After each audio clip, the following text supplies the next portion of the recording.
systems. So what's Globus? It's a secure, reliable service. More than 150,000 registered users rely on Globus. More than 150,000 registered users rely on Globus.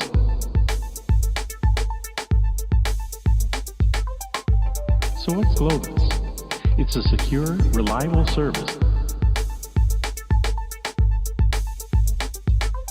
With the Globus platform, you can easily incorporate robust capabilities. And if the data is sensitive, no problem. Globus can be used to manage protected data.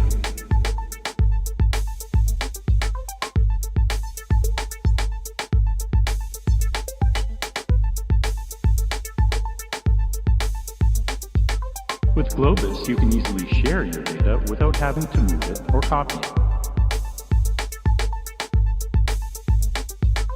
With Globus, subscribers can easily move and share. And if you have any more questions about Globus, visit Globus. More than 150,000 registered users rely on Globus. More than 150,000 registered users rely on Globus.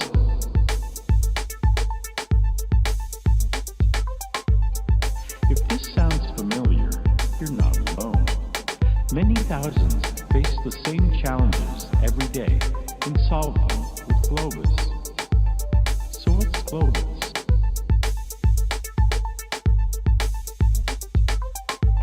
So what's Globus? It's a secure, reliable service. With the Globus platform, you can easily incorporate robust capabilities. More than 150,000 registered users rely on Globus. More than 150,000 registered users rely on Globus. And if the data is sensitive, no problem. Globus can be used to manage protected data.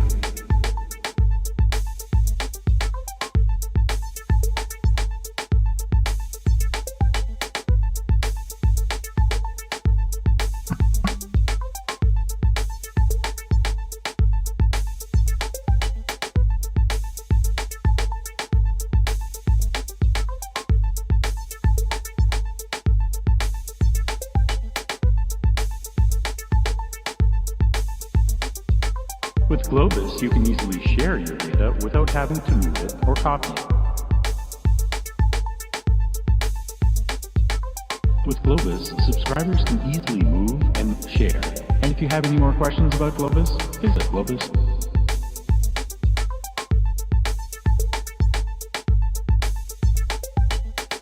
So how can you get started using Globus?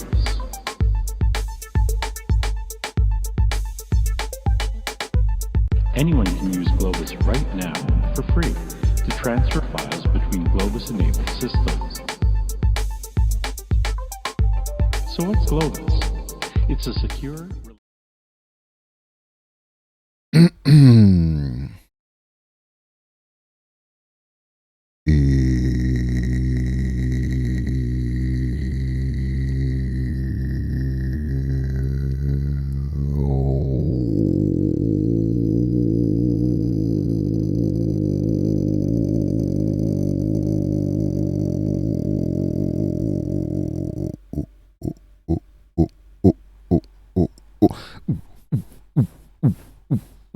What up, though? What up, Sarah? What up, little Donnie Fun? How we doing today? What up, people watching me in their chatterinos and not showing up on the number? What up, bots? What up, people watching on the bod? What up, people lurking? I see your names. I know you're there. I say hi. Hello. Hello.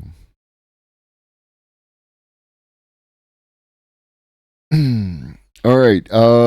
So for those of you who were looking forward to me talking with Jason Society last night, they had a work thing. It ended up taking longer than they expected. So we're going to be talking to Jason a little bit later today.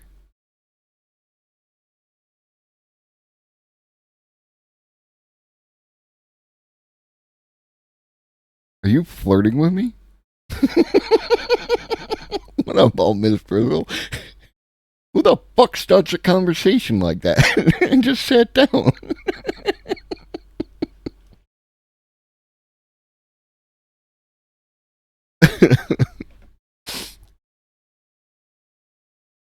Oh, all right, all right, all right, all right, all right.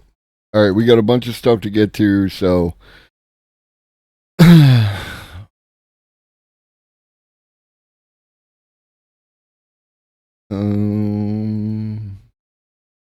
Oh, that's for later. Are you calling me out for my actions? What the hell? I didn't organize. I just threw them in. I didn't have a chance. Like I'm not joking. I literally sat down right before I hit the go live button. Like, so we're gonna get right into it, and because I want to get to some of the movie stuff and like that. So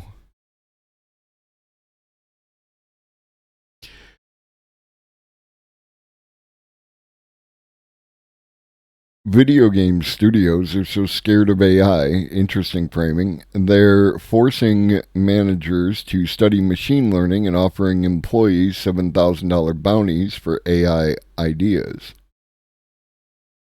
Executives and politicians across the world worry about the havoc that next generation artificial intelligence will wreak on industries from finance to healthcare. For the $200 billion game sector, the revolution has already begun. I would like to point out, right, like that, you know, I mean, I'm nobody. I get that. I'm just a little Twitch dude. Barely anybody ever watches, right? Like, not y'all. I'm just, but like, somebody's been talking about this. Just watch my stream, bro. Just watch my stream. Joe Biden. Somebody get this in front of Joe Biden. I'll help. From San Francisco to Tokyo to Hong Kong, the plethora of companies that power the digital entertainment sphere are responding to decades of escalating costs and stagnant prices by feverishly adopting and developing new AI tools. Hundreds of thousands of jobs are on the line, yet company leaders and studio chiefs told Bloomberg News that the changes, while inevitable and painful, can empower smaller studios, boost creativity, and ultimately benefit gamers around the world. Now, don't get me wrong, like, I can absolutely see, the issues with, this expansion of artificial intelligence leading to greater profits for the capitalists and no money for the working class. I get all that. Thank you. If called upon to serve, I will accept that nomination. But okay, so the opposite side of that is I do see an opportunity. Like, if you're a gamer, if you're even gaming adjacent, then like you bang on EA and Activision, Blizzard for like trying to squeeze every penny out of you, and like their titles cost like $80-$90, and then they still want additional microtransactions in order to draw additional funds out of your pocket. If you go all in on these things, you can end up paying a couple $100 for the experience over the course of the lifespan of a particular video game. So you did this to yourselves in that regard. There's a tremendous amount of room that I can see of a 1, 2, 3 person operation being able to use a lot of these tools. We might need to get a little bit better with the tools, but just wait a couple of weeks and we'll probably be there. But you could put together a good solid game, around a small group of people who actually like know each other, right? And they can create something that shows it's an expression of their love, their creativity, their idea. They're going to be able to get that out there and be able to sell it for 10, 20, $30 and undercut some of these other people. And that could reset the market potentially, right? Like, I'm not calling this a dunk, but that is a possibility that can happen. Right now, Steam is still not willing to, associate with the whole AI space, and I understand why, but somebody will, right? I mean, that would be the next step, is a, like, not like a Kickstarter, but like a Steam, I guess, or really small indie games, that have that smaller price point and like that. This is another thing that could be developed by, a few people using these AI tools. That's what I would like to see. We'll see how everything plays out. The head of one major Japanese studio is preparing for a future where half his company programs. What up, ATS? Indie games like on.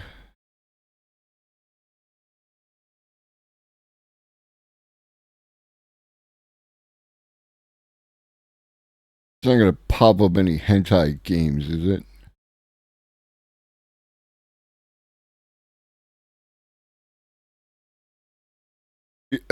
Yes. Exactly this thing that I didn't know existed, but is exactly the kind of thing that I'm talking about, right? Like, you could totally lean into this with some AI created content.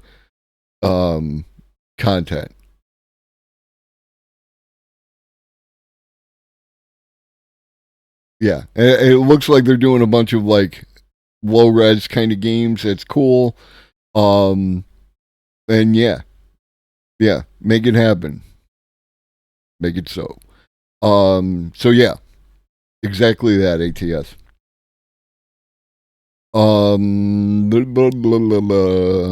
head of one major Japanese studio is preparing for a future where half his company's programmers and designers will be unnecessary within 5 years. At Hong Kong listed Gala Sports, executives have mothballed non AI research projects, forced department heads to study machine learning, and offered bounties of as much as $7,000 for novel AI ideas. They worry they might already be too late. Basically, every week, we feel that we are going to be eliminated. The impact of AI on the game industry in the past 3 to 4 months may be as dramatic as the changes in the past 30 or 40 years.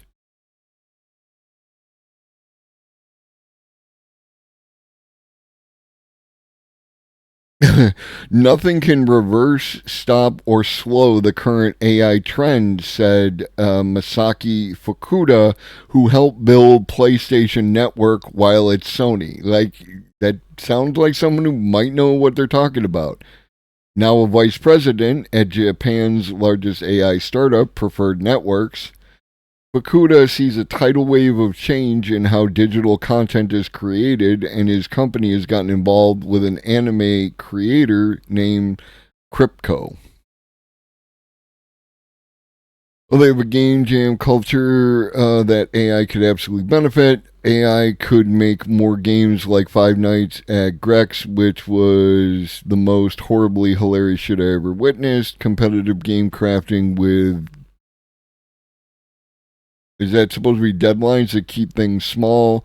A ton of indie games that you might see on Steam start there. Yeah, like, I feel you. So yeah, like, not to blow my own horn, but toot fucking toot. This is exactly the kind of shit I've been telling you about. So at least you are not going through the you know, the culture shock, the techno shock of what's happening. I hope that I have at least prepared you for that.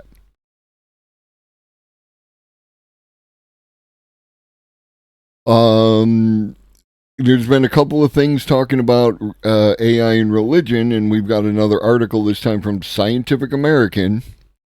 The incredible robot priest and the limits of robot workers. Some jobs just need the human touch to work, even with automated assistance. And speaking of just, let me just switch over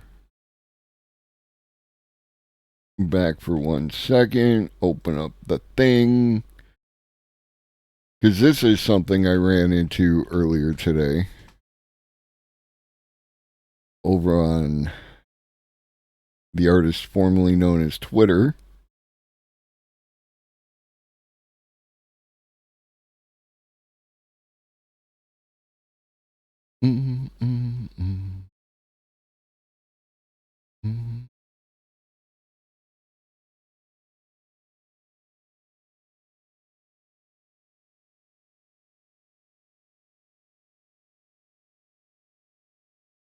Yeah, here we go. Those who have been watching my show for some time have heard this before.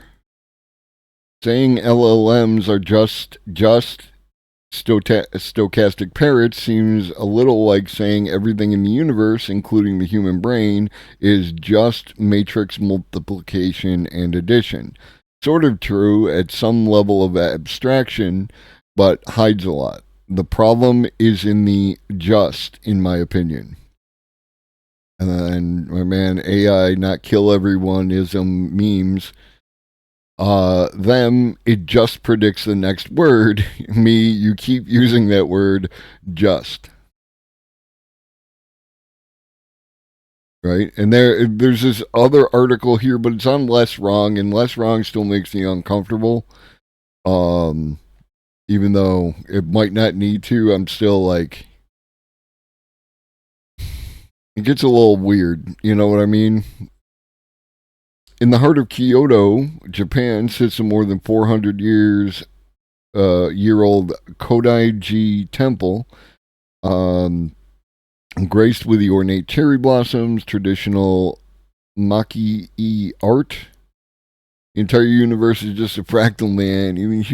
Man, like, bro, dude.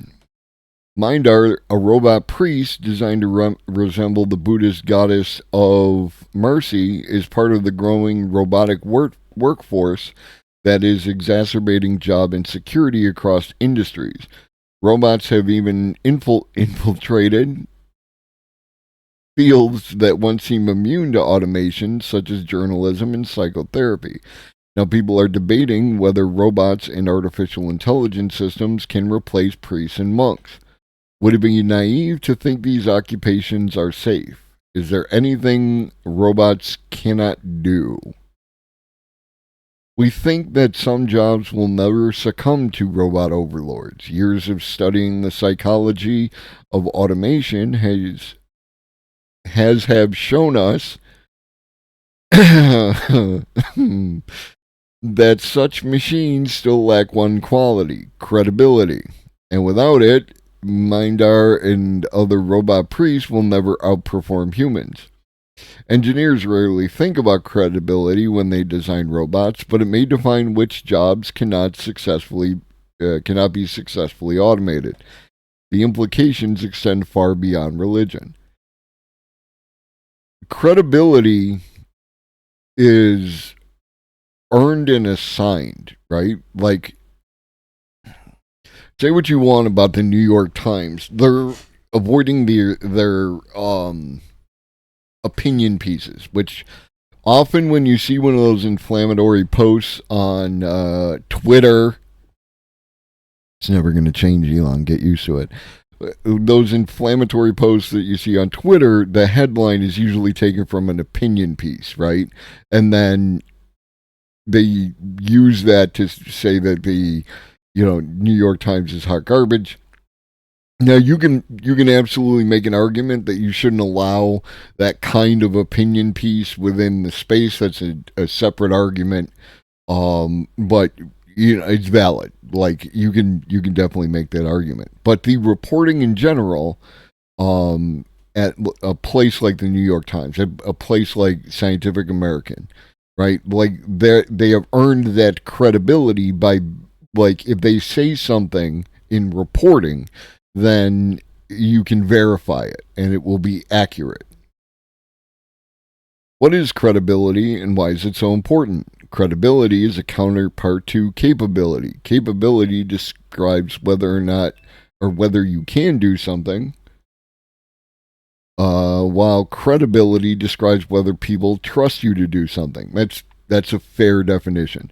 Credibility is one's reputation as an authentic source of information. I could have just continued to read and it would have said the thing.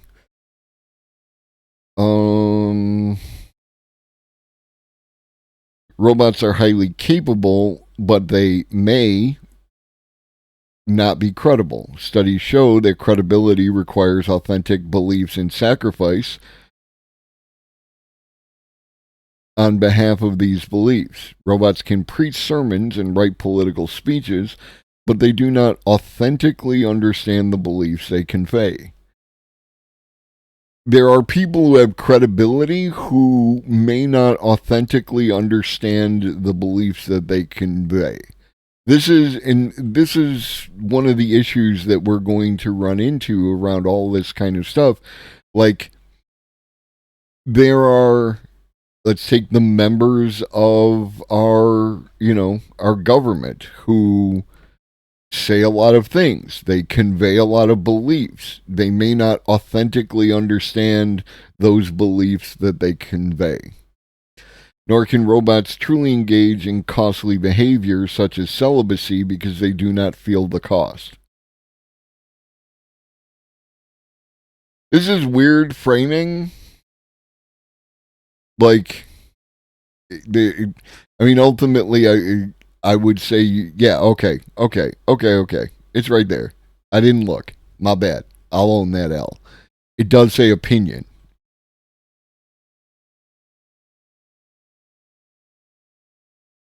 We conducted 3 related studies which are described in a recently published paper.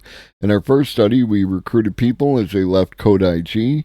Some had seen Mindar and some had not. We also asked people about the credibility of both Mindar and the human monks who work at the temple, and then gave them the opportunity to donate to the temple. We found that people rated Mindar as less credible than the human monks who work at Code IG. We also found that people who saw the robot were 12% less likely to donate money to the temple, 68%, than those who had visited the temple but did not watch Mindar, 80%. I'm not going to come down overly hard on this, but this framing from the people who did the study sounds like it's at least vulnerable to a whole lot of sample bias.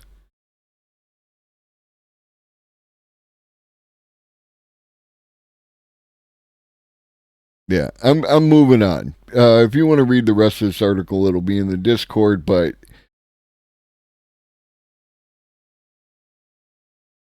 it feels like it puts the opinion in opinion piece to me. New supercomputer. Tech stuff. The world's fastest supercomputer with a processing power of 4 exaflops unveiled. The supercomputer is part of the larger constellation of interconnected supercomputers with a combined capacity of 36 exaflops. So, like, to just tangent off for a second back to the conversation with No Gray in talking about what you could do with, like, when I brought up the idea of different aspects of the human brain being replicated by these artificial intelligences, and if you were able to assemble them together, I find that would be plausible, right? Like, even if the like, let's call it overminder or whatever, the one on top of this group, you would have to train it in order to be able to analyze these different kinds of data and use it. But I really feel that it's a viable solution, that you could be able to stack these things. So it's an Abu Dhabi based technology group. G42 is the fastest supercomputer. 54 million cores and a processing capacity of 4 exaflops. The supercomputer is located in Santa Clara, California, operated by Cerebras, a U.S.-based AI firm under U.S. laws. I was at a training today, and the speaker told us there is a model now where you can put in a topic, learning standard, and will pull every video from multiple sources on that topic. It would be so cool to use AI as, like, sim students for teaching and training. Yeah, that sounds like a development of Auto GPT, right? Like, because back when Auto GPT first dropped, that's what people like Matt Wolf and his buddy who does the more hyperactive YouTube videos, the poor kid who never sleeps and has the dark circles under his eyes. That sounds like, I mean, that's what they were talking about doing with it, and that sounds like a development of that. So that is cool, right? Like, am I going to get replaced by an AI where you all just, search out the videos and it provides commentary? Oh, holding group, Condor Galaxy system, distributing a single model over thousands of tiny GPUs take months of time from dozens of people with rare expertise.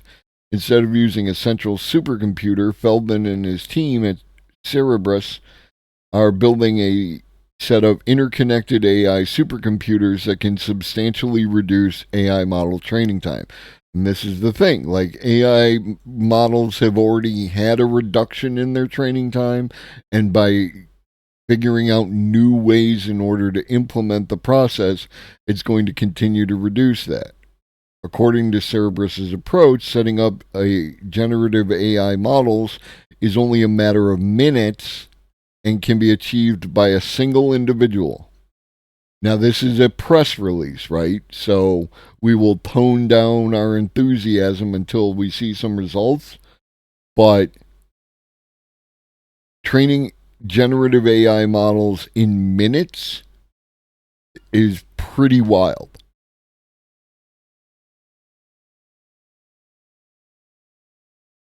This is, remember we covered about a where the military funded, the Australian military funded this merging technology of biological and synthetic intelligence. This is it showing up in Popular Mechanics. Popular Mechanics is a more credible news source than the one that we found it in, and this is so it provides that verification. But it's basically the same article, so we're not going to read it. I don't know. It could be right. You really, yeah, we need more information from them in order to, we need some results, and we need them to tell us how they did it, and we need to see it if it's effective. Shout out to Old Lobster. OpenAI quietly shuts down its AI detection tool, dashing the hopes of educators. OpenAI, what up, devil? Jake, that thing. OpenAI decommissions its AI classifier due to poor accuracy. In January, artificial intelligence powerhouse OpenAI announced a tool that could save the world, or at least preserve the sanity of professors and teachers by detecting whether a piece of content had been created using generative AI tools like its own ChatGPT. Half a year later, that tool is dead, killed because it couldn't do what it was designed to do. And this is going to be the thing, like a low rate of accuracy. We are working to incorporate feedback and are currently researching more effective provenance techniques for text, and have made a commitment to develop and deploy mechanisms that enable users to understand if audio or visual content is AI generated. Like, that's a whole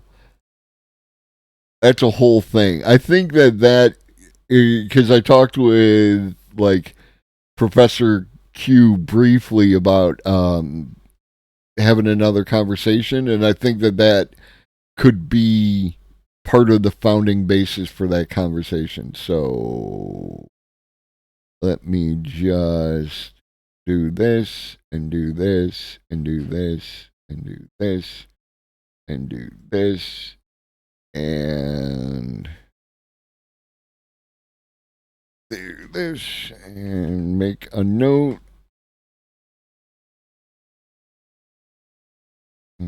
To Prof Q.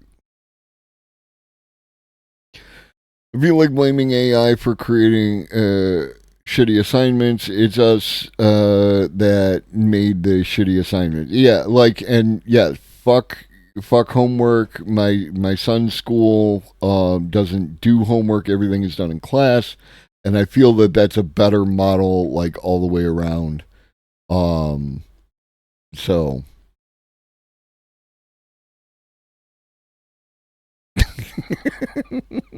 My work here is done. All right, Devil. Always nice to see you.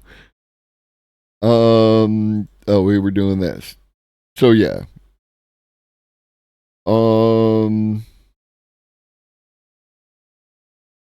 Evaluations on a challenge set of English text correctly identified 26% of AI written text as lightly AI written, while incorrectly labeling the human written text as AI written 9% of the time. And this goes hand in hand with that other article, the two other articles, right? Because we build up our beliefs on a foundation of information. We don't choose our belief and then do the thing, right? This is what we do here. So to connect it to those other two articles, there was the one article about the Mechanical Turk showing, somewhere between 35-45% of work was done by AI. And then the other article about how people who didn't use English as a first language were more likely to be seen as writing AI, or as AI written essays when they in fact had done it themselves. So, like, this whole thing is we need to re-examine what is going on here and whether or not it's really important, right? Like, what do you care about?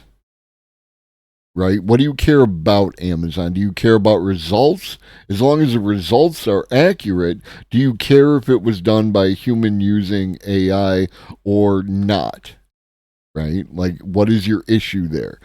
And is our process of homework, to bring it back to what Altman Frizzle was just saying, is the process whereby we assign homework and the information, the results generated by that homework, does it actually have value, or is this a process of, memorization and regurgitation? You want to talk? You want to drag that regurgitation word out? I feel like a lot of my grade in high school experience was memorization and regurgitation rather than actually thinking and being educated. You can definitely see that. I used to be a grader for the Texas ESL test, and I would always see people in chats accusing other chatters of being bots, and to me, it was obvious that English just wasn't their first language. It wasn't about connecting dots and plant. Yeah, like shit's wild. All right, so yeah, the AI classifiers don't work, and we'll give Old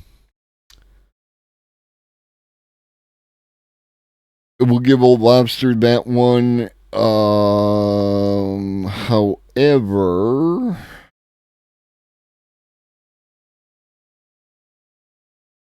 did I not? I didn't put that in here. You want to talk about like one of those, one of those, one of them things, right? Um, Old Lobster and I, like, I'll own this too. Is that we told you that there was no Chat GPT for Android phones, right?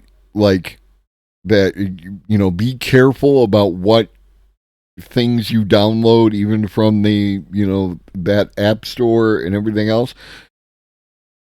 Well, as it turns out, that same day, it was announced that OpenAI was releasing ChatGPT for Android, and as of yesterday, ChatGPT for, I think it was yesterday, it might have been the day before. ChatGPT is now available for Android. Make sure that you get the one from OpenAI. Do your verification. Good skepticism like that. Make sure you're getting what you're trying to get and put on your phone. But it is available if you want it on your phone. I have it on my phone, and it connects right with the same one. So I have access to all my previous conversations. And it's a nice little interface. Like it was very comfortable to get back into, and it's got a button, and you push it and you can talk to it. So advantage for the mobile app on that one. Um,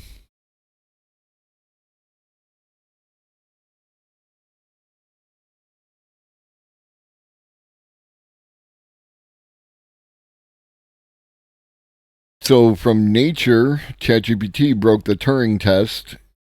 The race is on for new ways to assess AI. We covered a little bit of this at a previous occasion. Do do do do do. Yeah, and here's an example. In a test consisting of a series of brightly colored blocks arranged on a screen, most people can spot the connecting pattern. But GPT-4, the most advanced version of the AI system behind the chatbot ChatGPT and the search engine Bing, gets barely 1/3 of the puzzles right in one category of patterns and as little as 3% correct in another. What is like? What does that mean? Right? Again, if it's not good at playing banjo, if the fish can't climb a tree, is this actually a thing? And then the other thing is, it's according to a report by researchers this May. In case you hadn't noticed, May is like 1,000 years ago at this point.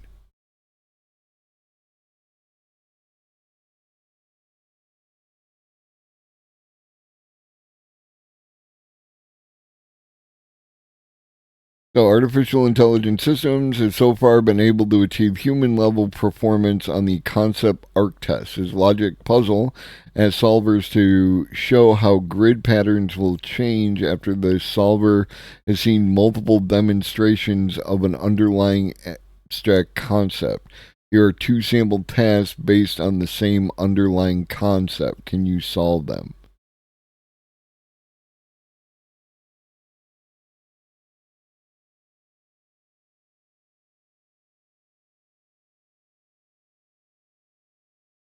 Okay, so task B here, based on this here, it's the vertical lines, and then this one, the horizontal lines.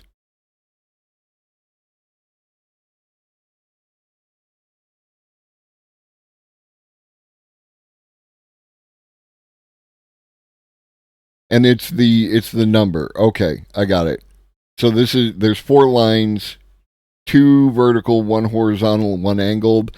This one is 4 lines, 2 horizontal, 1 vertical, 1 angled.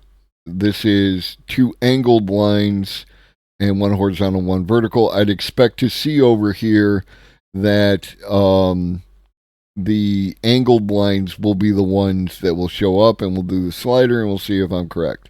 Yeah, okay. What up, Verabot? We are seeing if we're as smart as the AI. Or smarter than the AI, I guess. So we got 2 lines going up and down. It should be 2 lines going up and down. Boom. And then this is 2 lines going up and down, 1 across the bottom, 1 at an angle. We should see 2 lines going up and down. Boom. Okay. So that is the logic puzzle that we are capable of, and it's not, and the same is demonstrated over here. It's two squares, 2 squares, 2 pluses, 2 pluses. We are aboard. Lower your shields and surrender your ships. We will add your biological and technological distinctiveness to our own. Resistance is futile. Oh, what up, Raiders? And the peril here are huge. Welcome. Welcome, Catch a Butterfly. Welcome, Adric. Welcome, Barkeeter J. What up, Kohai? What up, Jacanadar?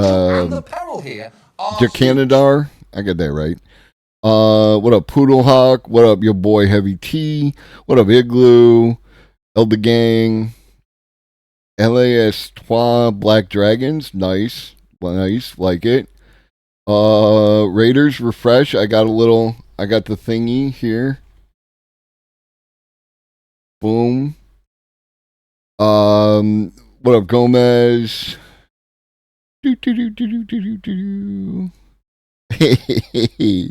What up, Rubert? I do my best. I try, and I'm willing to be corrected. If I ever pronounce anybody's name wrong, feel free to correct me. What up, Allie? And shout out James from the internet. What up, Samsons? Yes, Twitch. Dumping people directly into ads after every raid is certainly a way to make people happy. No, I feel that. What up, Octavia? What up, Kinky McMuffins? Is like any other shiny tool, AI is ultimately a mirror, and it will reflect back exactly who we are. Thank you, James. Thank you for the sub to Samson's, allowing them to no longer see the ads. And if you don't want to see the ads, you can subscribe for $4.99 or free with a Twitch Prime. And that's it. Like, I only do the pre-roll ads. That's just how I roll. I'm not really doing this for the money. I'm here to do like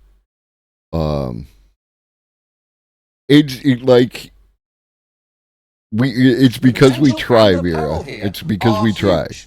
Like, and I'm not judging other people. I'm just like, it's important to us, and we're capable of it, and whatever. Thank you. This is a friend of the stream, Old Lobster, created that. And then the background for chat is one that I created. Yeah, decompress, Adric. Take care of yourself. All right.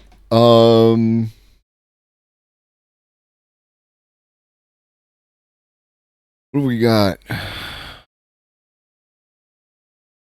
All right, I'm just gonna blow through. I'm gonna give you the highlights from the last of these articles that we've been reading, and then we'll get into some video. We're gonna be covering some media analysis of some movies and stuff that are, you know, in like, it's related to AI. Trust me. All right. Not yet, though. Not yet, Miss Frizzle. Not yet. No, not that one. We already did that one. All right. Boop. What do we got? We got...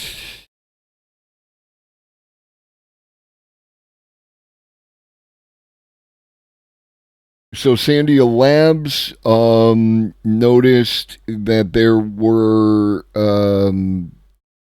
working with this metal and these... What up, Lenny? These microscopic fractures...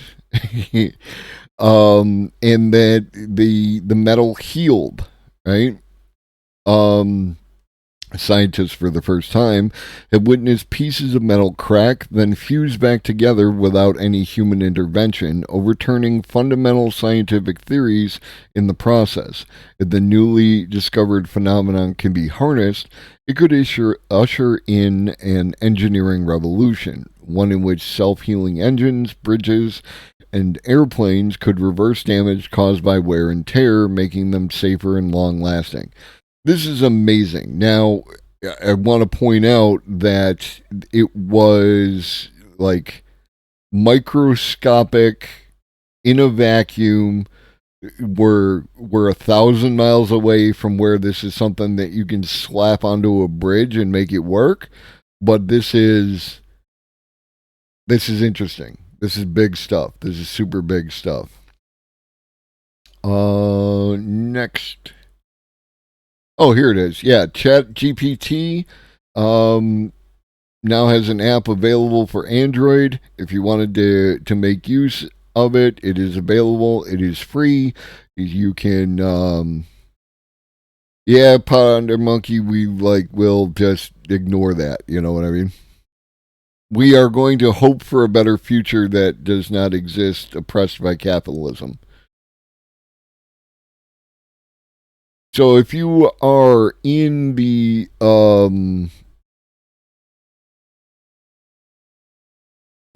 what up, Droid Specialist? What up, Maku? Long time no see. The app's rollout, it's available in the US, India, Bangladesh, and Brazil. So if you're in any of those countries, you can now access it from the Android Google Play Store. What do we got next? This was neat. Asteroid mining is going to be a thing in the future. There's a tremendous amount of resources available on asteroids. It doesn't... no, that's fair. That's fair. One of the things... What up, Kevin FM? I feel honored, like everybody showed up today.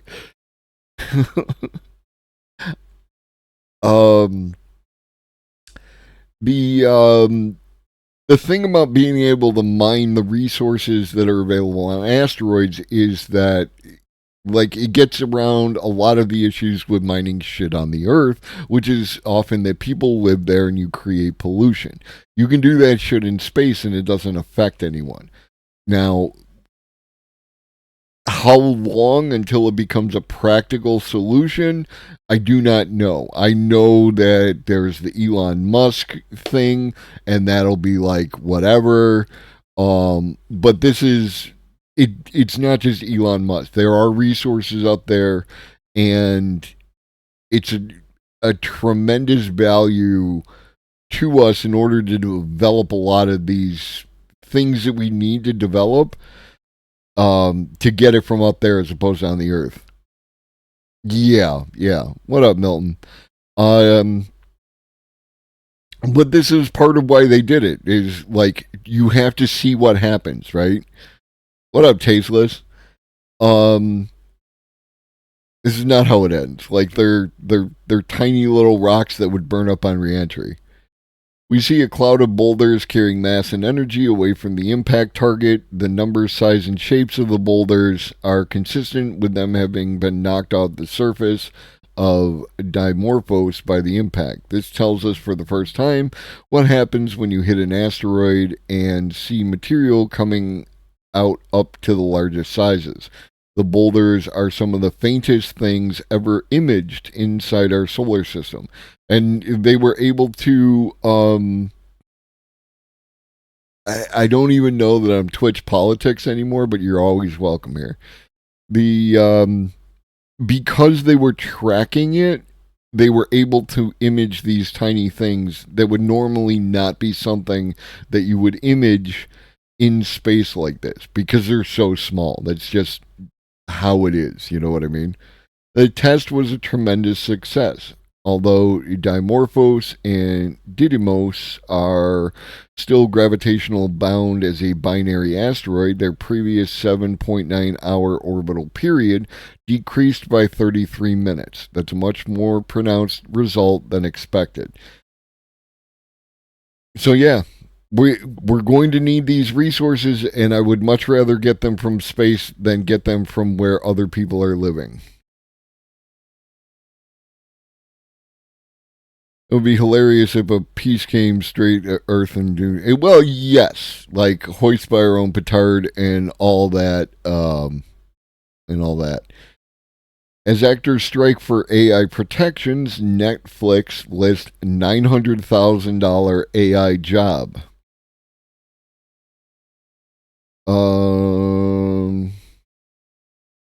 As Hollywood executives insist, it's just not realistic to pay actors, 87% of whom earn less than $26,000 more. They are spending lavishly on AI programs. What up, Carpe? While entertainment firms like Disney have declined to go into specifics about the nature of their investments in artificial intelligence, job postings, and financial disclosures reviewed by The Intercept reveal new details about the extent of these companies' embrace of technology. In one case, Netflix is offering as much as $900,000 for a single AI product manager.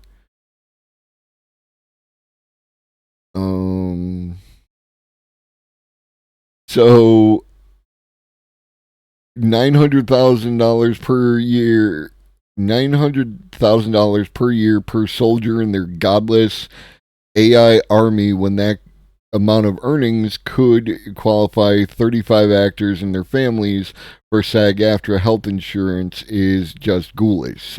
Actor Rob Delaney, having been poor and rich in this business, I can assure you there's enough money to go around. It's just about priorities. My opinion on this is the same as it has been, right? I'm a union man. I want the union to get their contract, all that good stuff. This is a temporary solution to an ongoing problem. The ongoing problem has a solution in that we need to meet people's material needs beyond having it be tied to unemployment. So that's where I fall on this. Like, this is good. It's not enough. It's not enough. I am actually disappointed. I'm happy for the UPS drivers. I am disappointed for everyone else in this country because of the power that union would have had as part of a more general strike in order to, leverage that kind of things. There is a situation where when you have these groups that do their strike, once they get their contract, they drop out of the ongoing, let's call it class war, right? Like, because they have now gotten their contract, and there are legal things that prevent them from striking, and a variety of other, like if was it IATSE, the stage folks union. They have a contract, so there are problems with them going on strike. UPS couldn't go on strike until after their current contract ran out. This is another thing. I don't know anything about that. And is it related to AI? I'll take a link if you got one. So yeah, that's how I feel about this. It's like good, but not enough. There's an ongoing shift where a lot of these jobs simply won't exist anymore, and if we don't address that bigger concern that's on the other side of all this, then there's a bunch of us who are not going to get help from this. You know what I mean? It's the only war that matters.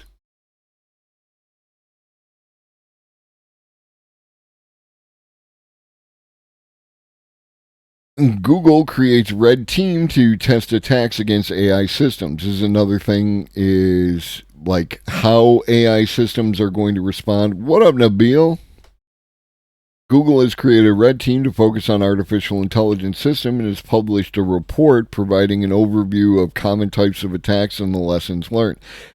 And we need a lot of that. We need people doing the stuff and then providing the providing the papers or reports, sharing the information. We need a lot more sharing of the information. And we'll see if that continues. Okay. If anybody wants to get more in depth with those articles, I recommend that you join the Discord, ! Discord. Everyone is welcome as long as you are cool. Be cool. Just be cool. As long as you're cool, then I'm cool and everybody's cool. Don't be not cool. Maybe if I actually did it properly. Oop. Well, Verabot, if you can't be cool and you're not invited into the Discord, and I know you're already in the Discord, ha ha ha, and a good time was had by all. All right. Y'all ready for some videos? You short attention span motherfuckers. I love you. I love you all. All right.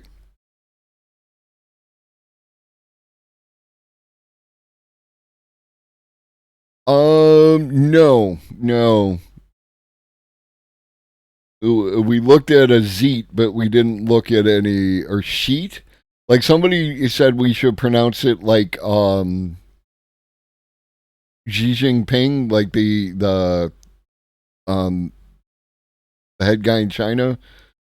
I don't know what his office is. Is it prime minister? So they'd be sheets.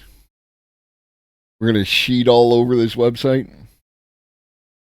I'm down with that. I find that amusing.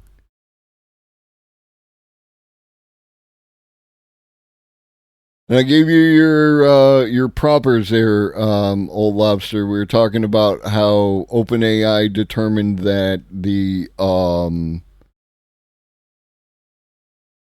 software for AI classifying stuff as AI writing was ineffective and hot garbage. And yeah, OpenAI said it doesn't work. And then we also took the hit on the OpenAI for Android. All right. So one of the things we do here on this channel is that we have a series on AI and cats. It's a project called Cat Royale. Speaking of cats, this is Ferris. James has Tito. I have Ferris.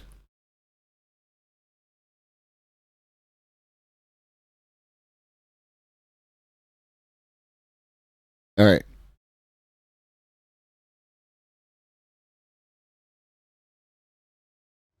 Welcome to You're doing that thing where you type weird shit into the chat, Vera. So that you understand, they're gonna give you a rundown of what's going on. But they prepared this area.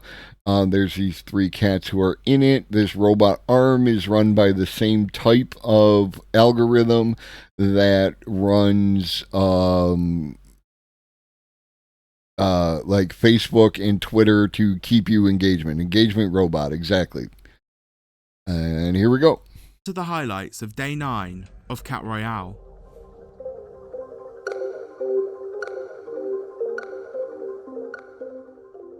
The artificial intelligence is software written to maximize happiness. To do that, happiness is measured as a percentage that starts at 50% each day. Every time a game is offered, each cat is given their own score based on how much they play, and this affects their overall happiness score.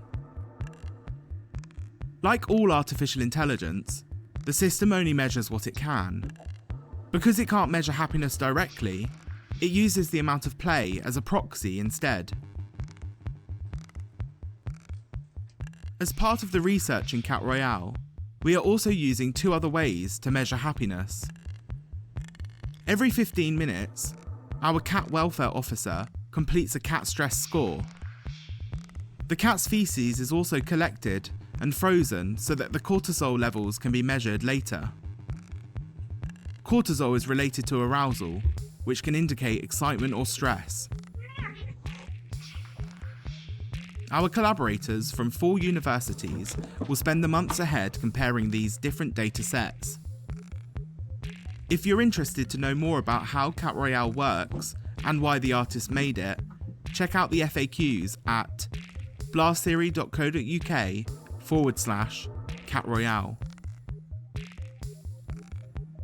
Come back tomorrow at 8 PM UK time to see what happens next. See you soon. So if you'd like to know more about how that comes out, then you either gotta come back here or bypass me completely and break my heart. We do have some cat turd analysis. I feel that our cat turd analysis is going to be more scientific. What up, Barberlin?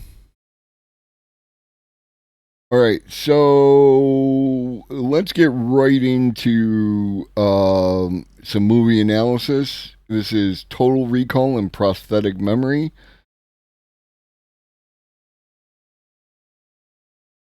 And then we'll get into this video from David Shapiro. This is what we're going for. We're going to keep running down this list until it's either 9 o'clock or we're done. Oh yeah, spoiler warning for a 33-year-old movie. I do not test Ferris's cortisol. I lack the equipment, time, and training to do so. There's an old movie from 1905 by the name of The Thieving Hand, in which an armless beggar is given a prosthetic arm. As it soon turns out, the prosthetic arm has a will of its own, and begins pickpocketing people. When he is put in jail, the prosthetic arm discovers its original owner, a thief, and returns to him. This is perhaps the earliest movie to tackle the relation between memory, the body, and identity, and the conflict is resolved in a very traditional way. The arm, with its memories of pickpocketing, returns to its original, hence authentic, hence rightful owner. Identity is restored, and the conflict is resolved.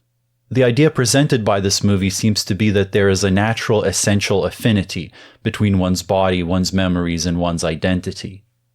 In the mid-90s, Alison Landsberg, a theorist whose work has been influential in memory studies, counterposed the plot of The Thieving Hand to that of Total Recall, a 90s sci-fi action flick based on a story by Philip K. Dick.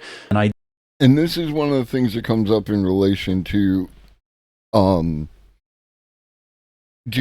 AI as, like, we talked a little bit about this with No Gray, how, like, if you could just download, a Matrix, I know Kung Fu, shorthand version, right? like how much of that knowledge is also related to like what the person did at the time that they were learning stuff, right? And how much do you still have to learn in order to incorporate that knowledge within your own body? And like memories would be a function of that. I don't agree, Donnie. Like I get why people feel that way. I just felt like I like updated versions of shit as long as it's done at least decently well. So, but you enjoy whatever you enjoy. So yeah, like, and this kind, like, you could even extrapolate this as like, if you looked at it as the that thing where like the movie people wanted to like to scan people and then use them as perpetual extras forever. Would you be willing, if you needed, if the capitalist hellscape continued to exist, would you be willing to sell a portion of your memories for financial compensation in some amount, and then they were able to use that memory forever? It wouldn't even have to be like that they took the memory from you. Like they could just copy it, you know?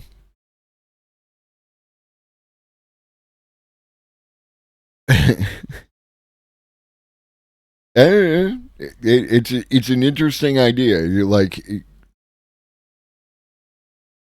how much are you willing to give up in order to get by? Identity, the very notion of authenticity becomes insignificant. And this portion right here, I referenced this early on Monday because for those of you who don't know, there is a growing amount of AI girlfriends, and I'm going to assume that there are also AI boyfriends out there, but they were talking about the AI girlfriends and how you could set up the AI girlfriend beforehand, right? Like in your process of what you wanted them to be like. And that's exactly what happens in this portion of Total Recall, and why I wanted to do this all today. Now, in a way, memory has always been prosthetic, in the sense of being supplemented and technologically mediated. Our memories are never perfect. They of necessity must exclude some things while emphasizing others, and throughout history they have been processed and adjusted through the stories we tell one another, rituals, writings, art, and various forms of media. I remember, for instance, the way that my childhood memories were shaped by the family photo albums I used to look at. The earliest childhood memory I can remember is a memory of me sitting on a wicker chair, and it just so happens that there is a photo of that moment. I have no idea if I would have retained that memory if it wasn't supplemented by the photo, and perhaps I only formed the memory in retrospect after seeing the photo in later years.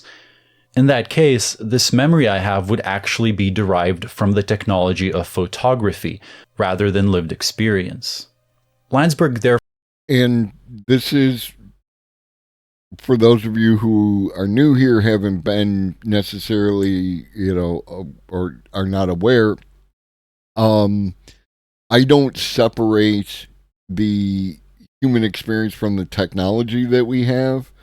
Right? Like our evolutionary process has been at least partly driven by the technology that we have invented. And this is another aspect of that. Like we originally, way back when, developed language in order to communicate information between two individuals. Then we developed stories in order to communicate bigger and bigger ideas. And we have the oral tradition, and then we developed writing to carry information not only to other individuals who are outside of our immediate view, but also to future generations, right? Like if I want to pass knowledge down, if I write it down, it easier to preserve that knowledge rather than have to remember that. And then, the technology that we've invented with the internet and Google and all these things is another extension of that, being able to share additional knowledge across greater and greater distances, both with time and space. And because we have developed so much knowledge at this point, it can be difficult to find the piece of information that you're looking for. Something like a chat GPT, a Bard that is connected to the internet that can access and find that information for you is not only handy, but it's required, right? Like, because while you can definitely go on like an Indiana Jones trip down the internet to try and find a particular piece of information that you're aware of or that you remember or something like that, the artificial intelligence bots will be able to tell you about things that you don't know, right? Adjacent stuff. Deadass learning to read and write destroyed our ability to remember dozens of epic poems word for word. Knowing this, I still view illiteracy as a systemic failure. Yeah, like, we have lost a bunch, and we have also been able to preserve a bunch, and it all depends on who controlled the power, right? Like, because that which is preserved is that who was preserved by those who had the capacity and capability in order to preserve that information. Like in Europe, mostly like the Catholic Church, they controlled the means by which stuff could be recorded, and therefore they got to determine what was able to be recorded. We didn't invent fire or chemical reaction. We invented ways to reliably recreate the chemical reaction within our capability, which has changed throughout the years. Now we put lightning in a rock and call it smart. Therefore concedes that memory has always involved certain supplements, but she singles out modern mass media like cinema as a special case. Yeah, and especially in the terms, Monkey, of like knowledge books, right? Like there's entertainment books and then there's knowledge books, and like it's not a clear line because some are both. I recommend The Coming Plague. The Coming Plague is a story about a group of researchers and the different diseases that they had to work on, and it talks about like the AIDS crisis. Is the first place I ever heard the name Fauci, all that kind of stuff. But it was also written in such a way as the story itself was compelling. It had an entertainment quality in it, in that I wanted to continue to read the book. For two main reasons. First of all, when we watch an engaging movie, we are forming memories that are not based on direct lived experience, but are nevertheless emotionally charged and felt almost on a personal level, the way traditional memories are. And secondly, because modern mass media is commodified, that is, made to be bought and sold on a market and widely distributed, it is no longer exclusive to particular cultural or ethnic groups, the way that many past forms of cultural memory were. To an increasing extent, the widespread distribution of popular mass media has made cultural memories more widely accessible, and therefore less exclusive to particular groups of people. And, Landsberg believes, this gives them a politically progressive potential. It is the memories created by such modern cultural products that she refers to as prosthetic memories, a concept which she first presented in an essay from 1995, back when every trendy writer of cultural theory spoke about sci-fi movies and cyberpunk, and she did this through an analysis of the movies Total Recall as well as Blade Runner, original owner of his body. How it's an interesting question, like because you don't get into the specifics of your hero. Like, it can be awkward and drag down, the story. But like, not only it can about getting better job skills, but like, how much does he actually make, right? Like, he's out there with a bunch of other workers, and they're like just literally with a jackhammer, like it's and this is one of my issues and why I appreciate the newer update, is because there's a bunch of stuff that the technology of the time period made available to you that no longer applies because the technology has moved on, right? You have to update the technology, otherwise it doesn't look as futuristic. It doesn't take advantage of a lot of things that have developed in between then and now. But yeah, like, how much does he actually make, and how expensive is it to do the recall vacation? That is an OG laptop. And you absolutely can like whatever you want to like. That is rule number one. I don't care how you want to eat your steak. It's none of my goddamn business as long as you're happy. Hauser. So, just to give you something to think about, you don't have to respond. You don't have to even have an opinion if you don't want to, right? But one of the things that people talk about in relation to art and why they want human artists rather than AI artists making art is because of originality and authenticity. This is something that they claim that only humans are capable of doing and that the AI cannot. But in this case, if you watch this movie, you want not the originality and authenticity of Hauser. You want this entity here. What up, Arun? That's what you want. It's an entire. We've been over it, like the elephants and everything else at other points of time. It's just something I want you to think about. Like, look at some of the art that you like, and like, is there an underlying layer of where it's not original and authentic, like here, where you want the thing that is not original and authentic? And what do we got to do? Like, if we could set up an organization that reaches out to all these YouTube creators and just everyone engaging in audio crimes, basically. I'll put Levelhead in charge of it, and just like, you have two different levels of audio happening here. My issue is AI art for me reminds me of a really complex collage, so making art out of clippings from magazines and books should cause the same problem, but it doesn't, because a human element. But a human also made the AI a tool to do that, but in a specific way. Yeah, what is your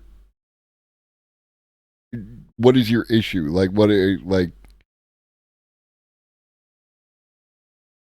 Because I agree with your statement. It has elements of that in it, I could say.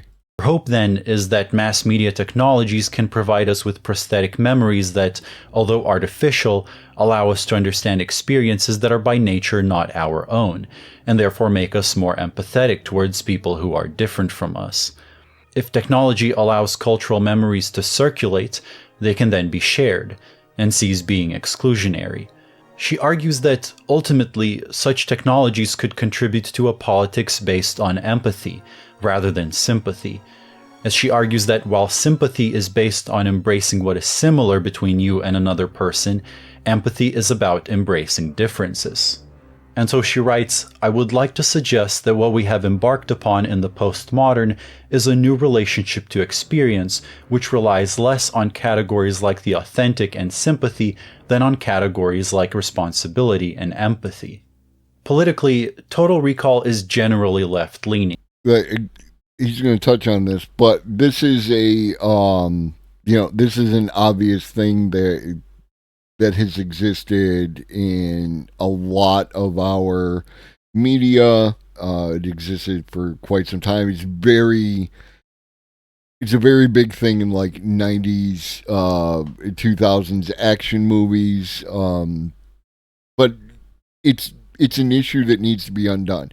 It's why Predator, the Predator with the Native Americans in it, is the superior one to all the other Predators, including his Predator, because it takes it from that angle that not only is this someone of this group who is defeating the bad guy, but also it tells this science fiction story in a way that is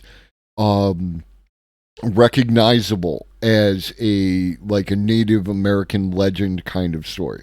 And I think that more people are open to experiencing that kind of thing and would have a good experience from it, and there needs to be more of that happening.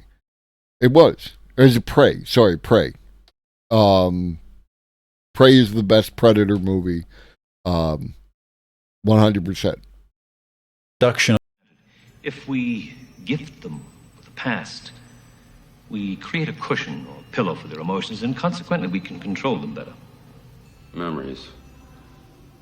You're talking about memories. Blade Runner, which happens to be loosely based on a story by Philip K. Dick as well, is also used by Alison Landsberg to explore the topic of prosthetic memories. As one of the movie's central characters, Rachel is a replicant, that is, a humanoid cyborg, who has been implanted with false memories so as to believe herself to be human. Memory here, again, is presented as being constitutive of one's identity, even if it is artificial. Landsberg singles out one scene in particular. I didn't know if I could play. I remember lessons. I don't know if it's me or Terrell's niece.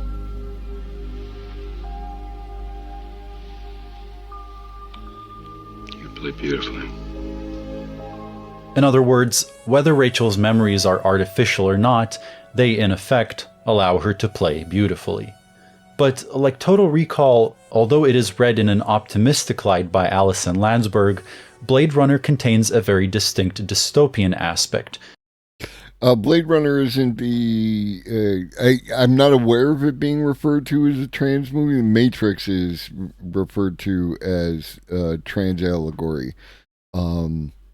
But I suppose that any movie that touches on the concept of identity and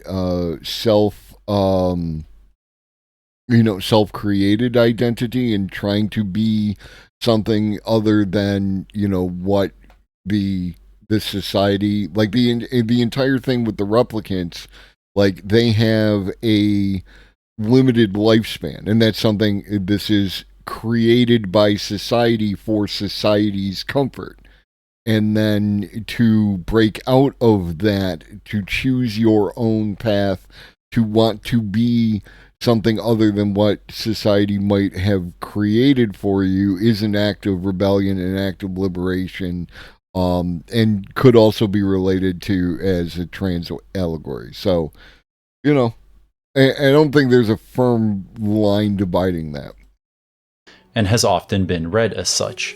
David Harvey, for instance, reads the world of Blade Runner as being a postmodern dystopia, where, quote, the chaos of signs, of competing significations and messages, suggests a condition of fragmentation and uncertainty at street level that emphasizes many facets of postmodern aesthetics.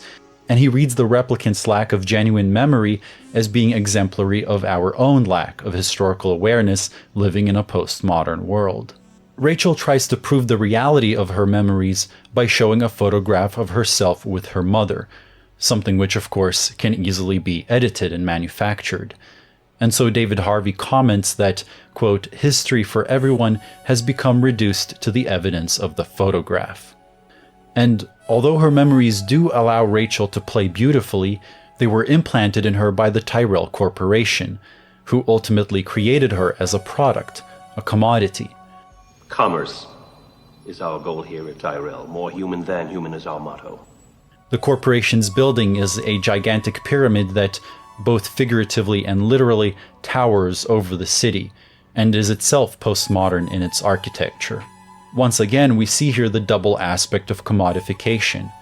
While prosthetic memories do open up new possibilities, they depend upon a commodification that places us at the mercy of corporate power.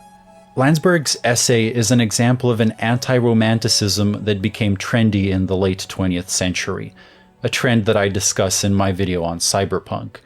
Whereas romanticism tended to focus on values like originality, nature, and authenticity, postmodern theory criticized or tried to move past such values, instead embracing the unnatural, the artificial, and the technological. Where romanticists saw only alienation, the cyber postmodernists saw a potential for liberation. Real quick, just with what I said about technology, right? Like, and how the advancement of technology makes certain things that exist within a movie, like not feel futuristic anymore, any of that kind of stuff. The television on the wall back here is a CRT, you know. There are people, there might even be people in this chat who have no recollection of televisions looking like this, right? This giant pad in her hand is an iPad that's like way too big at this point, right? Like that is the kind of things, and why I like a good update to a previously existing movie made at a time when technology wouldn't have been able to don't get me wrong, Donnie, like the iPad that I have is the Pro, the big one, right? Like, because I want it to be big. So that's the one that I got back in the day. It's the original 12-inch iPad, and still works. And now I'd like to thank the prosthetic identities that support me on Patreon. Good on you. All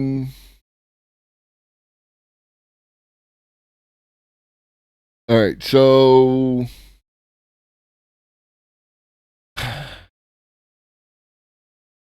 all right, we'll do the Blade Runner double feature, and then we'll do the David Shapiro. Blade Runner is a story. Because I feel like a bunch of you are going to be like, oh, this is, whatever, and bail. But whatever. Like, if you stay, you stay. If you don't, I hope you find what you're looking for out there. Blade Runner is a story of our humanity and our inhumanity. In the future, the Tyrell Corporation has created replicants, bioengineered artificial life forms. They are illegal on Earth, and should they appear, police officers called Blade Runners track them down, interrogate them through a replicant detector called a Voight-Kampff test, and execute them without trials. At the onset of the film, a group of replicants have made it to Earth in search of the head of the Tyrell Corporation in order to extend their 4-year lifespan. Deckard, a retired Blade Runner, is called back into action to track them down. This is a film that pokes at our class structure and institutionalized segregation. Tyrell lives in his tower, on par with the sun, whereas people below live in a kind of neon wasteland. Dirigibles declare that people should abandon Earth and live in the off-world colonies, though they try to put a friendlier face on it. The billboards are oppressive, even watchful. Keep in mind that this isn't only a society that may be oppressive to human beings, but also a society that creates artificial intelligent life forms and makes them, as one of them describes it, slaves.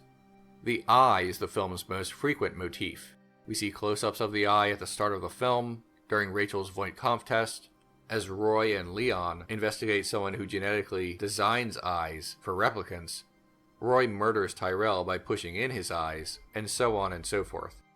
There are many other examples, and the semiotics of the film become more and more noticeable as it progresses. The eye in the beginning of the film is never explicitly shown to be that of any one particular character.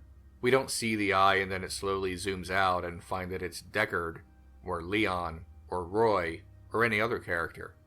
The scene just changes to the interrogation, and that's it. If the eye in the beginning does not belong to any individual character, then the eye may well be an all-seeing eye, that of God, or time, or nature, or the universe. The eyes of replicants have a reflective orange glow. This is displayed so prominently that one wonders why anyone would need a Voight-Kampff test to reveal who is and who is not a replicant. One would guess that it should be plainly obvious just by looking into their eyes, but bear in mind that this glow, this luminescence, may not actually be literal. It may not actually be in-universe, so to speak, not in the diegesis of the film. It may be something that only we see, something the audience sees, but if so, why? A common misquote of the Gospels is, "Eyes are the windows to the soul." But that line is not actually in the Bible.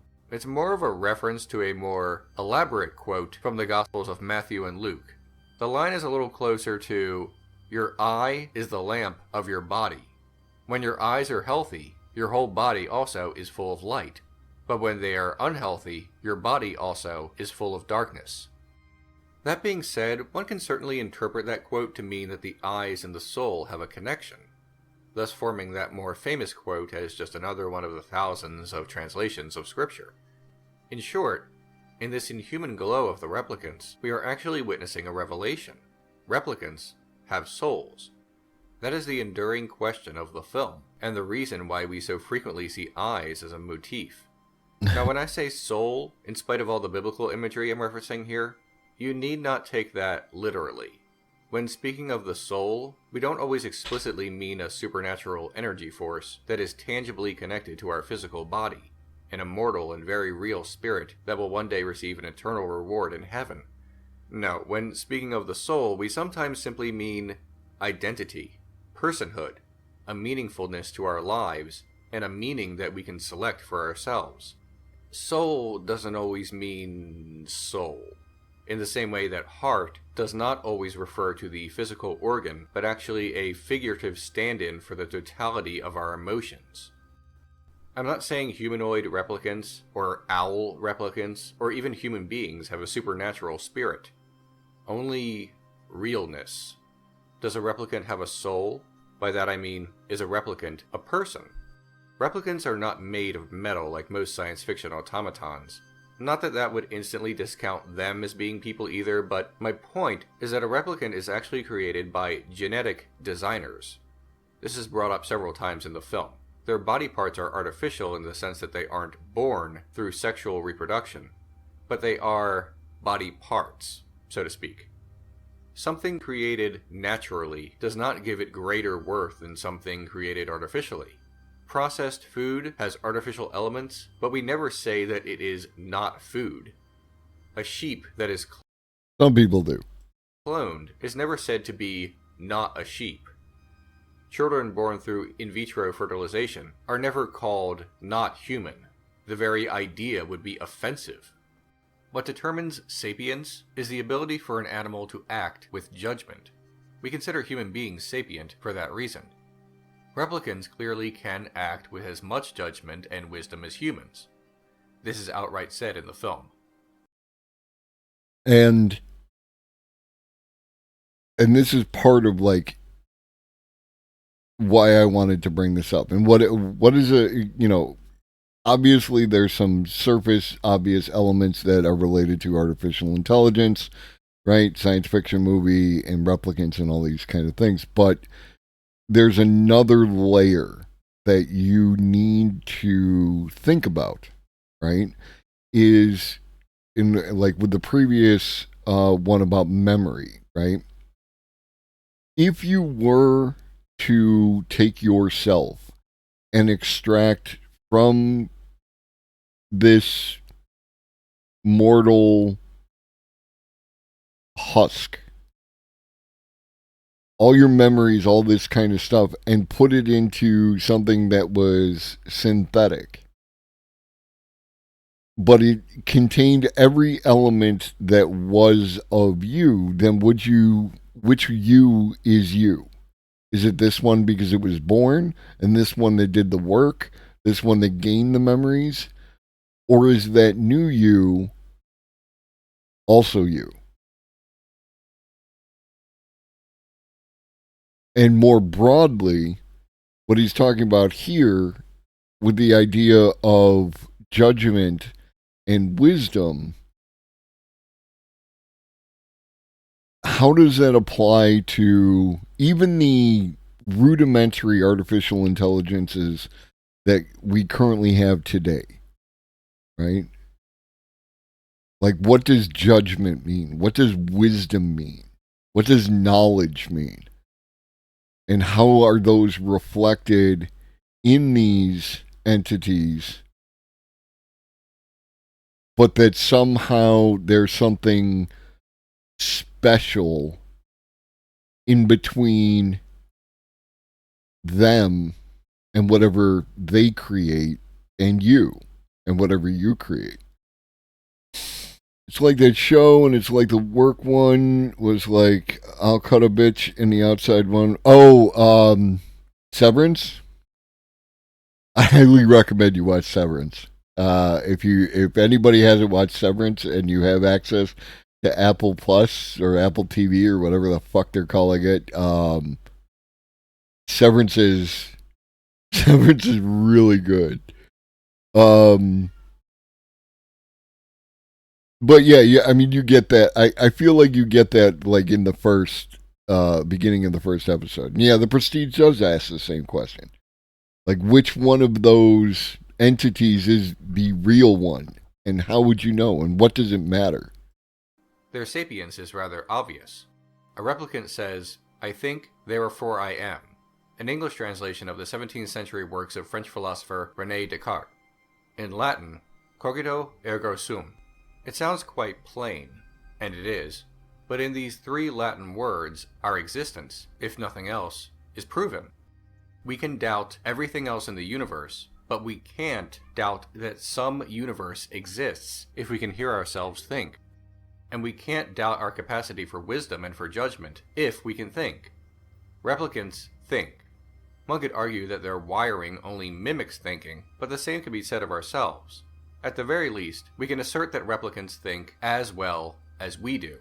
The opening crawl confirms that they are at least as intelligent as those who create them. You know that Voight-Kampff test of yours? Did you ever take that test yourself? Audiences of Blade Runner, for over 30 years, debate the nature of Deckard's existence. Is he a human being or a replicant? I admit that this question intrigued me when I was younger, and even when I began this show, but 4 years and over 150 episodes later, I see it differently. The real question is not, is Deckard a replicant? The real question is, should it matter? If Deckard is a replicant, should we empathize with him less or as much as a human Deckard? If we admit that we care about this living being with feelings and mortality less if he were born differently than ourselves, we may have failed Blade Runner's challenge. If we were to take the Voight-Kampff test and told Deckard is a replicant, and have a negative emotional response to that, would the Voight-Kampff test then judge us as less than human if we have no empathy for Deckard anymore? Blade Runner certainly makes the same determination as Descartes. When Rachel's past is called into question, Deckard says that it's all false, suggesting she is not real. But later, when he rifles through photos, we get the impression that maybe we are all just products of our memories. And whether or not they actually happened in the tangible world, the end result is still ourself, our personality, our soul. 17th century English philosopher John Locke, in his Essay Concerning Human Understanding, posited that personal identity comprises nothing but our memories. Blade Runner further emphasizes a replicant's realness, a replicant's soul, with the climactic tears and rain speech. And that was another thing we touched on with No Gray is my experience, right? Like, only exists in this narrow fraction of time called the now. And everything that has come before is a story, right? Even the stuff that just happened 5 minutes ago, it's a story. I can only experience this moment of now. And then I have imagination towards what the future is going to look like, and story of what has come before. And especially as it applies to what I've talked about on many occasions, the subversion of expectation in like humor and horror and things like that. I would be very surprised if all of a sudden something other than what I expected to appear on the screen or on the screen in my brain. There's a probability matrix, right? In the same way that ChatGPT just predicts the next word, my expectation of the future just predicts the next moment. And if it subverts that expectation, then what does that mean? Our memories and the stories we tell ourselves in our internal dialogue about those memories, regardless of how accurate those memories are. Absolutely. Like, I mean, there's all sorts of questions of how memories are. And like, if you happen to be one of the people who has the aphantasia, where you don't actually visualize stuff in your brain, like think about an island in the ocean and the palm trees. You don't, if you have aphantasia, and if you don't know this, aphantasia, you don't actually have a visual imagination like that, or a visual memory like that. So what does that mean about how we understand memory and imagination, if it can be different like that? There's only the present in an ocean of change. Matter is also a probability matrix. Absolutely. Like, I mean, we're going to be using the probability matrix to run quantum computing, and it's a way oversimplification, and don't at me and all that other shit, but like,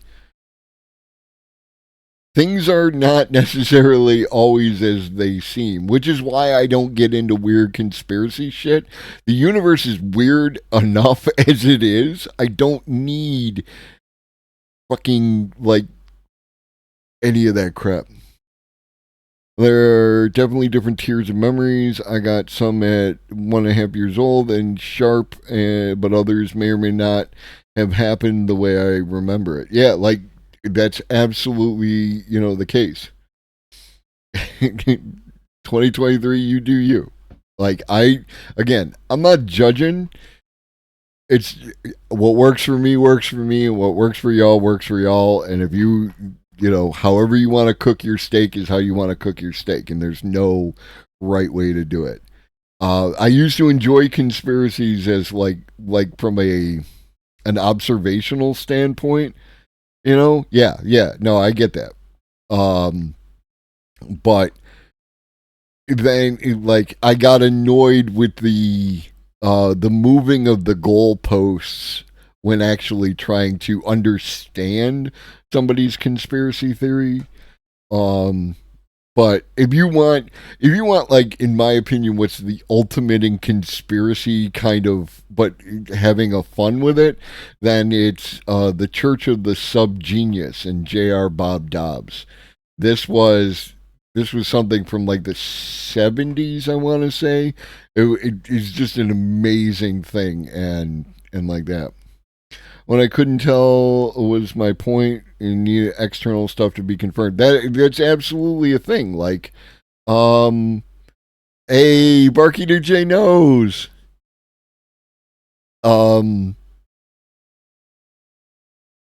Yeah, like you don't know. Like even as let's get esoteric for a minute. Am I here? Right? Do you exist? You're little names that appear in this little box on the corner of this screen. How would I know? How do I identify which of these is a person? Right?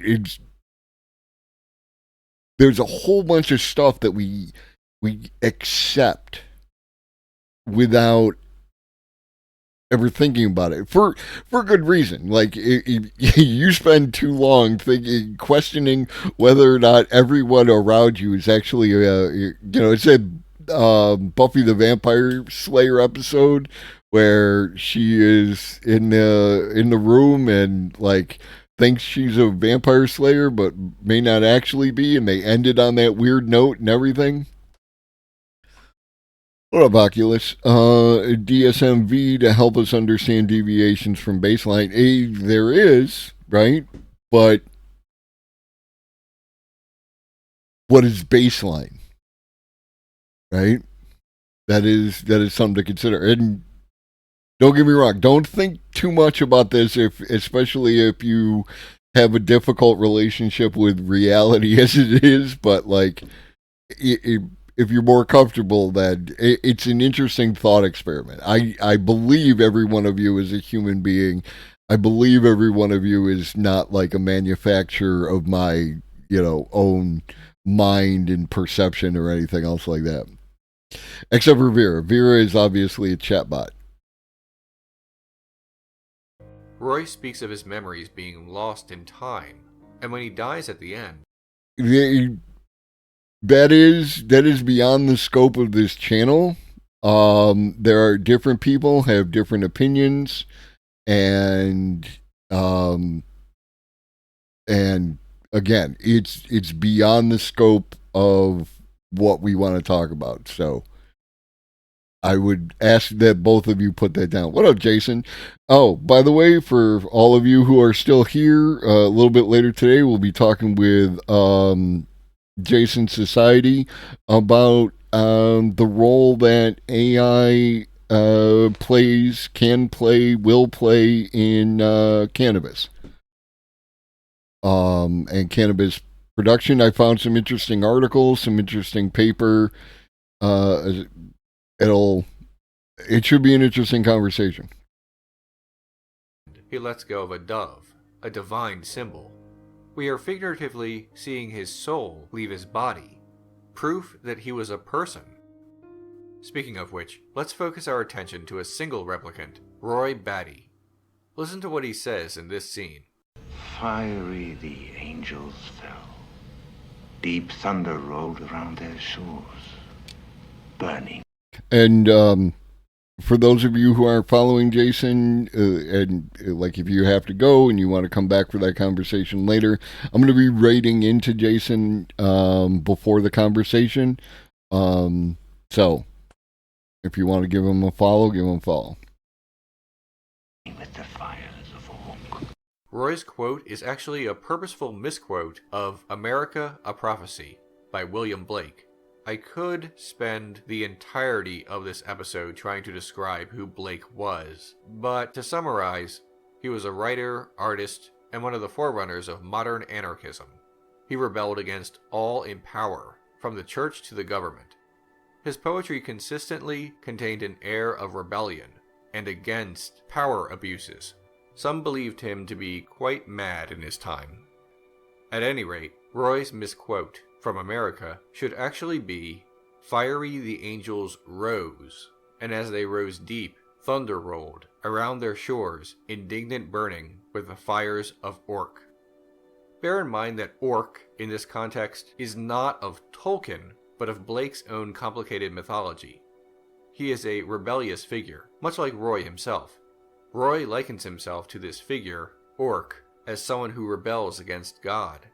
In Blake's mythology, the supreme being is called Urizen. In William Blake's mythos, Orc is actually crucified, separating his Luciferian connection and attaching to a more positive figure. In Blade Runner, Roy crucifies himself, in a manner of speaking, piercing his own hand with a nail, a clear reference to the Gospels, but again, also to Orc. It is said that Rutger Hauer himself suggested this connection and actually pushed for the William Blake quote in the film, perhaps having an even greater insight into the character than the screenwriter. If Orc's nemesis is Urizen, the supreme being, what does that say about this film? Well, even if we completely cast the Blake connection aside, since it was a very late addition to the script, the film has noticeable themes of the mortal relationship with our creators, both God and parents, the latter being a stand-in for the former. Roy's objective is to find Tyrell, the genius CEO of the corporation that builds replicants. Roy wants more life, and feels as though he has been cursed by his creator to be mortal. This is actually a common starting point when explaining man's relationship with God, anger at our mortality. Roy has it worse than most, though, as he and other replicants were given a purposeful 4-year lifespan that can't be altered. This is a form of control. Roy's rebellion against God and his angelic references recalls Paradise Lost by John Milton. Displeasure with our creators is not only confined to this part of the plot. Leon, during his Voight-Kampff test, is asked about his mother. This is his reaction. Let me tell you about my mother.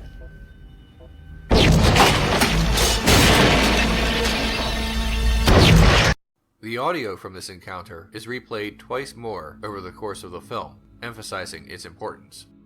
Rachel's implanted memory of baby spiders eating their parent is another reference to this, not to mention foreshadowing the death of Tyrell. The struggle of our mortality is present throughout Blade Runner. Roy saves Deckard, finally understanding the importance of life. The Voight-Kampff test, designed to prove replicants have no empathy, is disproved due to Roy's redemptive actions. And yet, there's a kind of hopelessness to Blade Runner. Tyrell's death will not change the oligarchical power structure in their world. Replicants are still slaves. The oppressive rain hammers down on those who live below, creating this fatalism, this ennui. In the end, Deckard finds an origami unicorn left there by another detective named Gaff. Through the events of the film, Gaff has mocked Deckard with his origami, first insisting he is a coward, a chicken, then suggesting Deckard is thinking with his hormones, a man with an erection, and then showing him the unicorn, a vision from Deckard's dreams that Gaff somehow knows about. Deckard and Rachel leave to escape, but there is no salvation. Rachel will only live for a few years, and for the rest of Deckard's life, he will be hunted. Gaff is letting him know this. This is his message.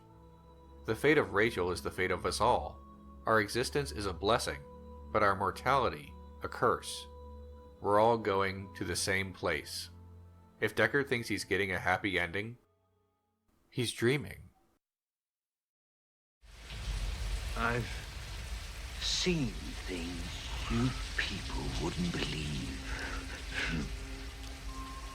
Attack ships on fire off the shoulder of Orion. I watched sea beams glitter in the dark near the 10-house gate.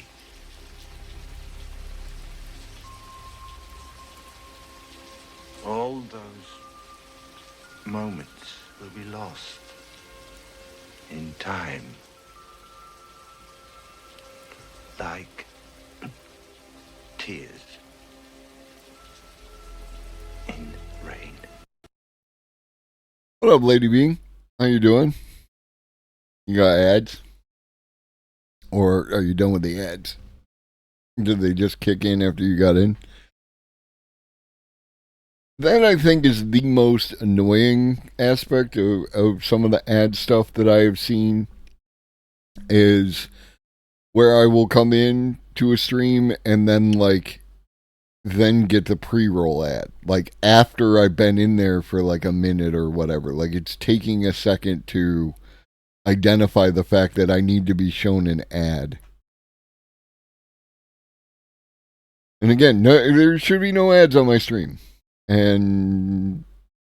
But I should also get to have emotes, and I don't care. Yeah. No, that it is. And I don't care if it's fair, and I don't care if it exists. I want what I want, god damn it. Alright, so this is the sequel that some people did not like, and some people did, and I am in the did category. I'm good. No more complaints than usual. Hey, you've been getting on fine without one. And I apologize, the sound is completely on their end, and it goes up and down, and this is what I'm saying. We need a ministry of helping leftists do their goddamn audio and level their goddamn audio so everything comes in at the same volume and stuff like that. It's annoying as shit. What's that, madam? This is the Renegade cut of analyzing Blade Runner 2049. A soul.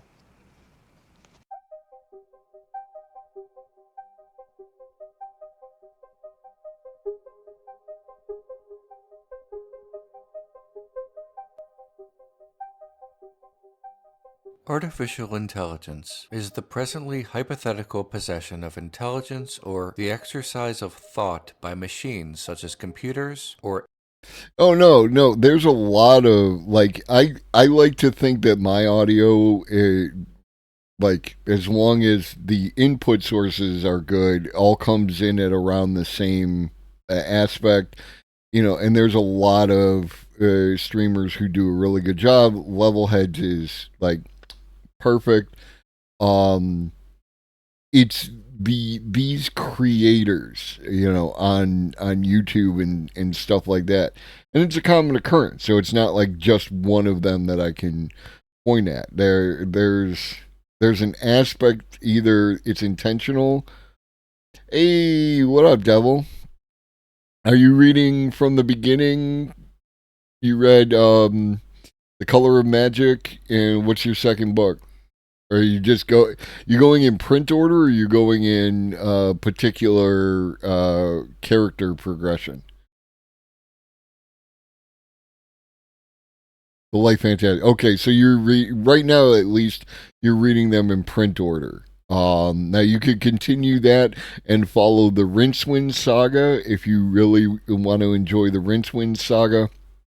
Or you could continue to read them in the order that they were printed, which is how I read them, because that's how that worked. And, you know, yeah. Yeah. Androids. In Blade Runner and Blade Runner 2049, bio-androids, called replicants, are created by humans to perform labor. They differ from other androids in science fiction because they are made primarily from organic substances, but they are programmed much like a computer. Other forms of artificial intelligences exist in the narrative as well, such as Joy, a digital AI who presents as a hologram. Replicants do not have the same legal status as human beings. They can and are executed without trial. They are essentially slaves. Digital AI like Joy has even less freedom, if that were possible. Artificial intelligence may be an inevitability in the real world, but with this eventual breakthrough will come questions about how artificially intelligent beings will interact with our world, our legal system, and our culture. Because the technological boom was fairly recent compared to the long history of philosophy, one might say that the study of AI from a philosophical standpoint is still in its infancy. Though even at this early age of development, there is a lot to cover. So let's do just that. People who believe humans are the only rational individuals on Earth would say that only rational individuals have standing as moral agents and status as moral patients. meaning subject to certain moral harms like betrayal and violation of rights. The question surrounding hypothetical artificially intelligent beings is, are they thinking? And I did too. I enjoyed 2049. Because like this is the third time that this stream has come back to using an analysis of a portion of 2049 to like to draw out these ideas and conclusions and everything else. I'm a huge fan. What up, Alina? Yeah, so like I'm a huge fan, and it was more like cyberpunk, you know, like it's really, and I'm a sucker for cyberpunk, you know, and I think it's a really good. And if they are they not owed the same rights as rational human beings? AI is a broad term. It can be used to describe something as simple as computer chess, but for the sake of streamlining, when AI is used here, it will mean AI that is past some threshold in the future in which the being is definitely thinking. Because this level of AI has not been widely agreed to have been accomplished yet, science fiction like this film provides a means in which to speculate how it might be used and abused in the future. In Blade Runner 2049, well, that is one of the things that we discuss.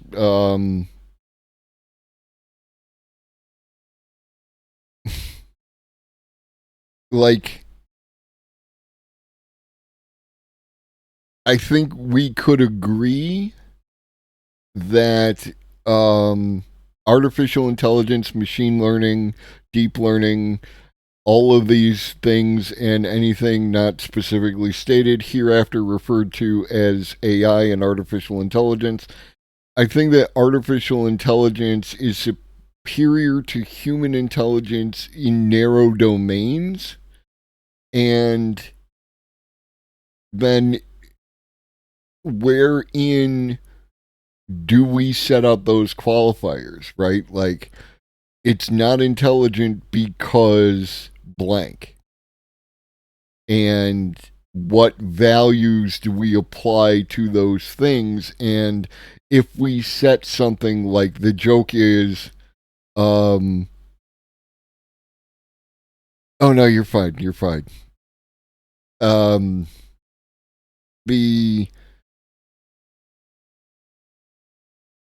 Like the references that I've been using is, you know, AI can't play the banjo or the fish can't climb a tree, right? That's a classic kind of thing. Like, well, that exactly. Like, we will be arguing over whether or not the AI is intelligent, you know, if it can't play the banjo up until the point where we all became paperclips, right? Like, I to a certain extent, it kind of misses the point.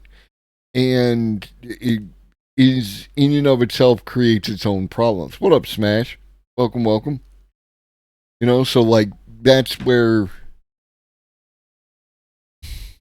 I just, unless it's necessary, I avoid the subject kind of altogether. It's like, what does it do? You know, like what is knowledge? What is wisdom? What is intelligence?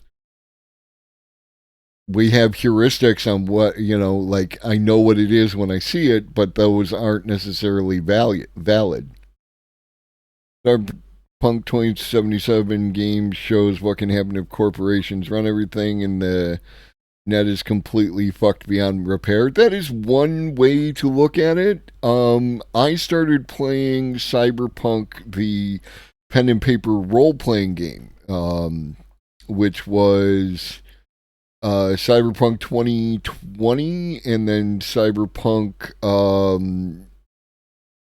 20, or was it 2017 and then 2020?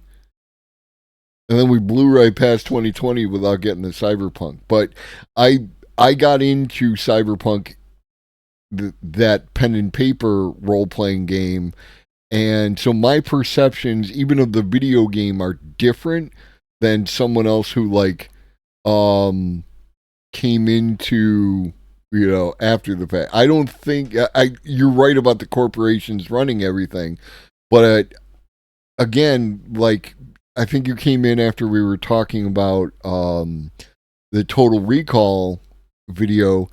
The Arnold Schwarzenegger's character is able to afford this recall vacation, and there are people in the cyberpunk world who can afford cybernetic, devices and prosthetics and things of that nature.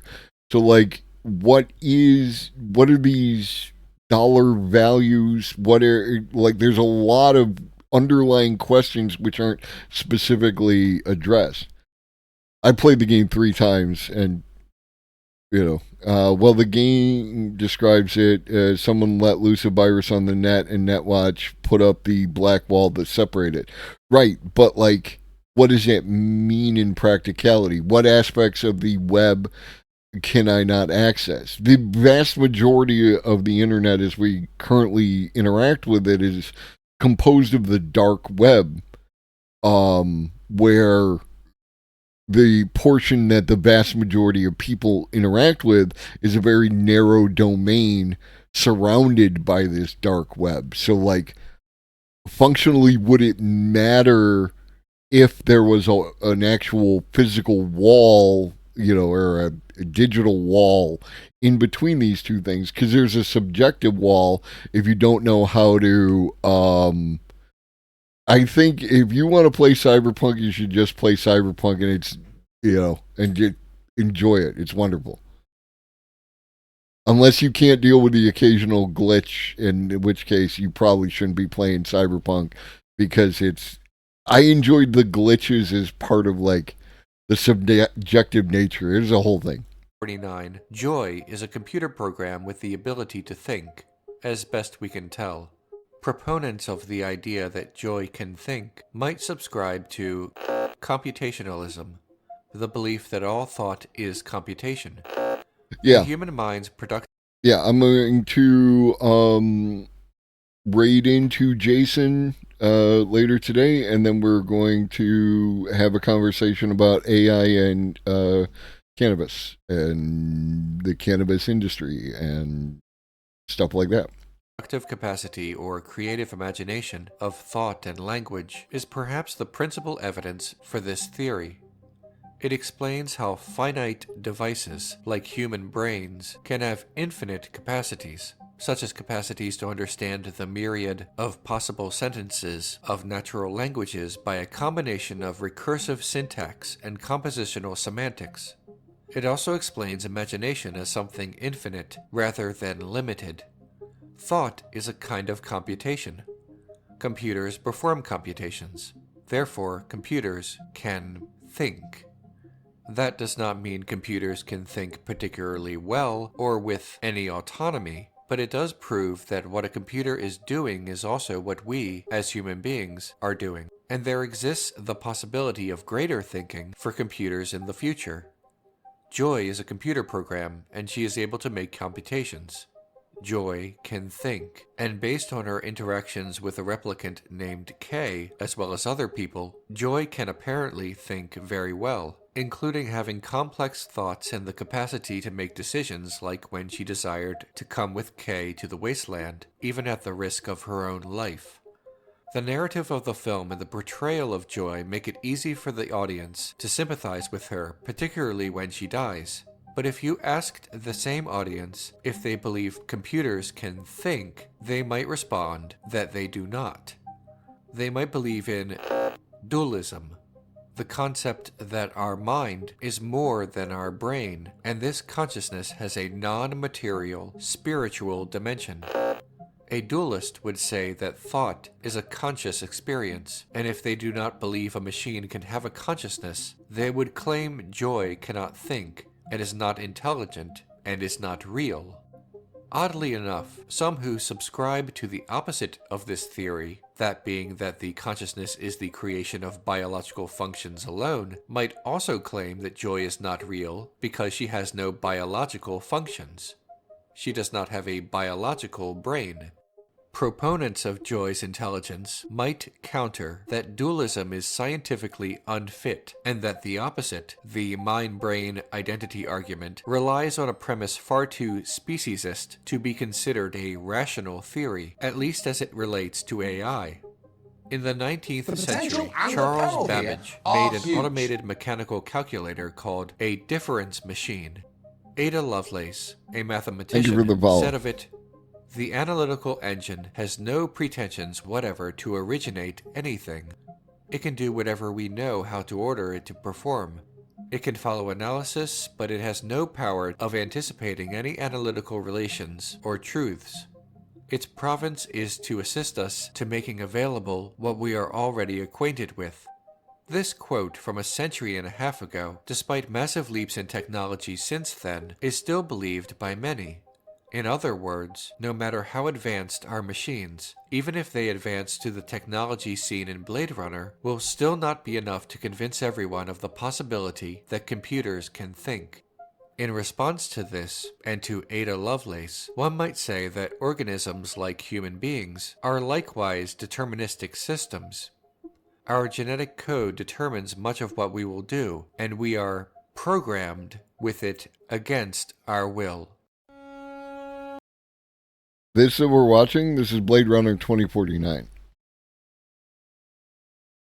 Yeah, I highly recommend watching it, even though we're spoiling a bunch of it right now. I don't know.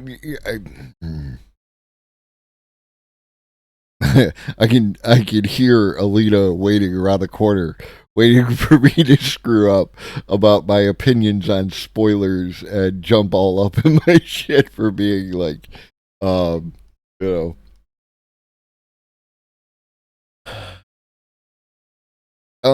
I don't actually know offhand.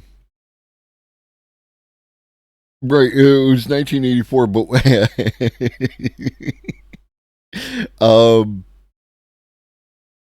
I'm not sure what year the movie was set in. That is, it was somewhere, I think, within the 2020s, if I'm correct. So yeah. It has to do with, like, I don't like spoilers, Lady B. And it goes all the way back to Terminator 2. If you did not watch the trailer for Terminator 2, then you wouldn't know that Arnold Schwarzenegger is a good guy until the hallway scene in the mall, and it literally ruined like that moment for me, which was, if you actually watch the movie, you can see how the director set up that scene to be that pivot moment where, like, you subvert your expectations, and it was ruined by the trailer. And I don't like spoilers, and for that reason, I'm generally adamantly against spoilers, especially for something that I already want to see. But then I'm about to say that, like, you know, Blade Runner 2049, I don't know that you can spoil the movie because it doesn't necessarily have a twist in it as such. So, I don't know. I think you should see it. I think you should sit down, anybody who hasn't seen it, or even if you have, I don't care. You should sit down, you should watch Blade Runner, and then you should come back as quickly as possible and watch Blade Runner 2049. And this, I'm the person who watches, like, I'll watch the Lord of the Rings trilogy extended cut with 7 hours of additional walking all in a single day, because that's fun for me.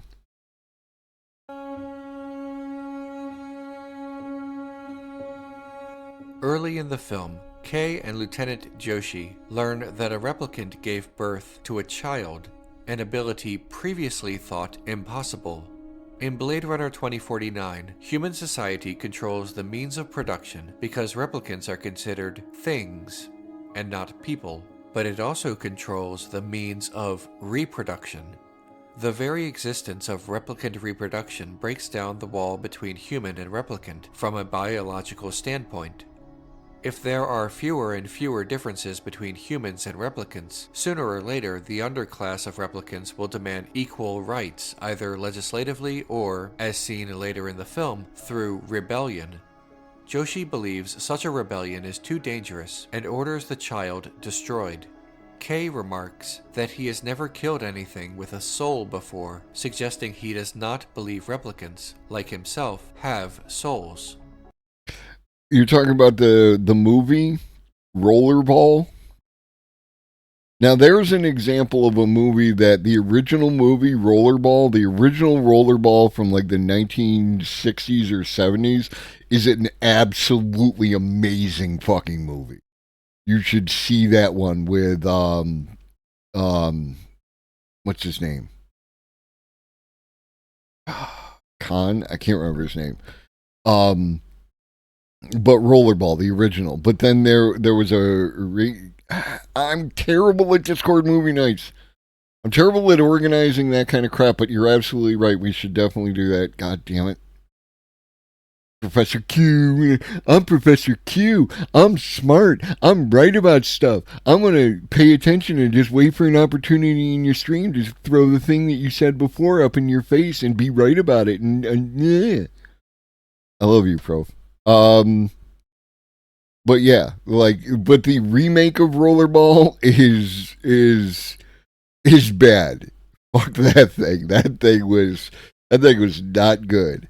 But the original Rollerball is fucking amazing. To be born, he says, is to have a soul. Why do replicants not have souls? Why is he so sure of this? Why is he so sure humans do have souls? Why would being born naturally create or imbue in someone a soul, but being constructed in another way would not? Where does all of this come from? When Kay says that to be born is to have a soul, this is actually a notion in Christian theology called traducianism, meaning that the soul is transmitted through natural generation with the body. The individual soul is derived from the souls of the parents. Kay is using a very old way of looking at whether or not someone is a person, whether they are blessed by God. And while it may be valid to him, much like dualism, it is scientifically unfit and cannot be resolved. Kay and all other replicants were given artificial memories that helped them develop into fully realized people, or at least give human beings the impression that they might be. Kay also has memories of events that actually happened to him from the point of his creation onward. Those opposing an artificially intelligent being's sentience and Kay's personhood specifically would use this as evidence, but memory is a tricky thing. Our human memories are imperfect, but this does not mean we are not real any more than it invalidates Kay. Memory is information that has been stored and typically can be recalled. Our childhood memories have been stored because we experienced them, and Kay's childhood memories have been stored by the scientists who made him. The origin of these memories is irrelevant. Have you ever misremembered something? You were so sure it happened one way but later learned you were absolutely wrong? This fact does not suddenly strip away your personhood. A lot of arguments about AI and human intelligence revolve around what is natural, but something that is artificial is not automatically less valuable or less real than something that is natural. Arguments against the sentience of a hypothetical, artificially intelligent being stress that said being's behavior is only a collection of rote responses based on a predetermined input. And arguments against the hypothetical, artificially intelligent being having a soul revolve around complete lack of evidence and an inability to connect one's behavior with that of a soul. The problem with these arguments is that it comes in contact with a logical fallacy in philosophy called proving too much, a concept previously referenced on this show. Proving too much is the act of arguing against something that uses evidence, resulting in a conclusion that actually defeats or impairs the point the interlocutor was attempting to make. The interlocutor would say that a human being has a consciousness, and its communication to others is a reflection of that, and that K does not have a consciousness, and its exact replication of communication is only a matter of programmed behavior and false memories. However, if K behaves and communicates in the same way a human does, the declaration that K has no consciousness and is only a collection of impulses and data is also a declaration that a human being is the same thing. The consciousness in both cases is an illusion. By claiming that K has no soul due to the extreme lack of evidence, that also becomes an argument against the human soul as well, due to the same lack of evidence. And if K's behavior is nearly indistinguishable from a human, then this argument leads to the idea that a human has no claim to a soul either.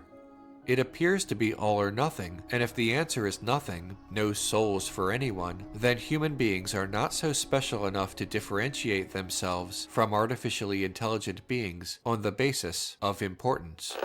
It is no wonder that replicants and You gotta work hard to get banned in this chat.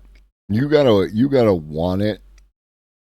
I know that there's people who show up in this chat who don't like each other out in the broader Twitch world, and everyone is on their, their best behavior within the space because they understand that once you cross this threshold into my house,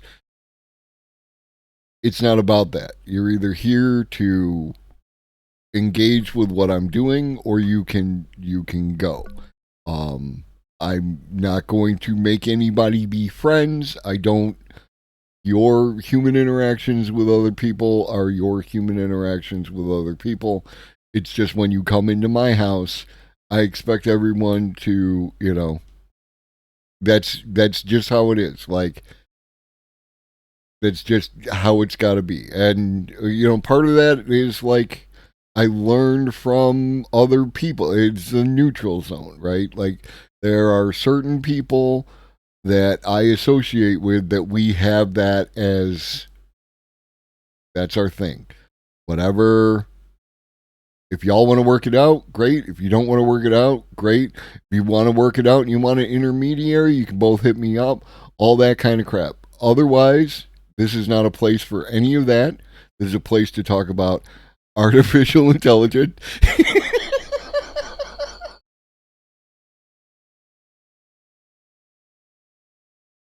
and digital AI like Joy have not had their revolution yet. The technology came faster than the debate on whether or not an AI is a person. In the original film, we see a handful of replicants escape, but this action is personal rather than political. They seek more life for themselves, not to overthrow the government. In the sequel, we see the beginning of a resistance in one scene, but they have yet to take any major action even decades after the creation of replicants. Yeah, no,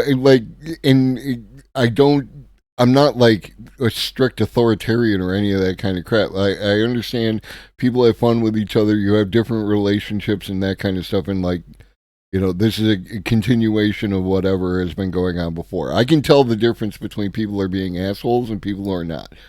And like that.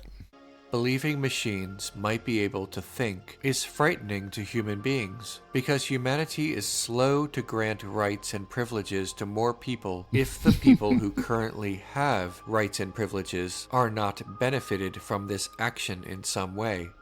The future of Blade Runner 2049 looks familiar, not necessarily visually, but socially. Neander Wallace, the antagonist of the film, says that all great civilizations are built on the backs of a disposable workforce.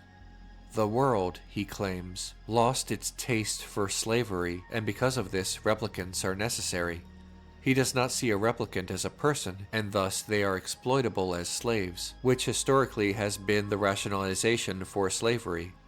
We should not want a future controlled by the philosophy of someone like Wallace. Artificial intelligence is something we need to start thinking about now rather than when it happens. Hi everyone, if you like what I do, please click on the orange Patreon. I do like what you do. I'm just broke as anybody else and can't afford to support you on Patreon, but I appreciate every single person who does.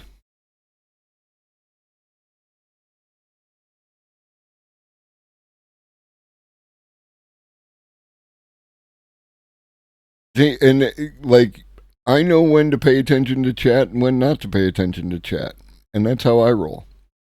I'm going to take a quick break, go use the bathroom, and then we'll come back, and then we'll get into some probably depressing videos about future not utopias of AI.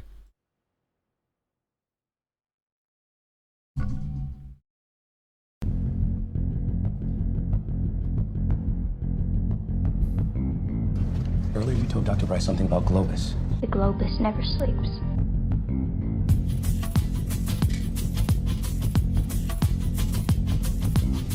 No one was in here. Everyone was asleep. The Globus never sleeps.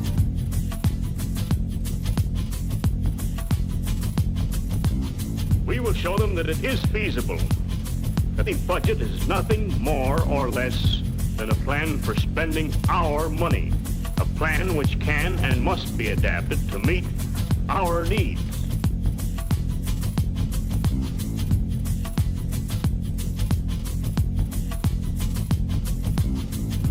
Earlier you told Dr. Bryce something about Globus. The Globus never sleeps.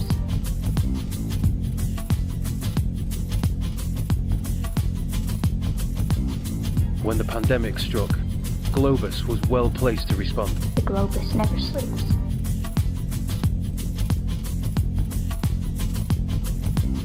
The time has come for mankind to take longer strides.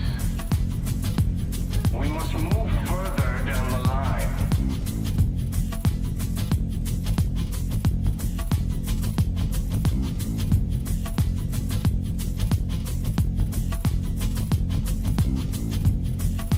Earlier you told Dr. Bryce something about Globus. The Globus never sleeps.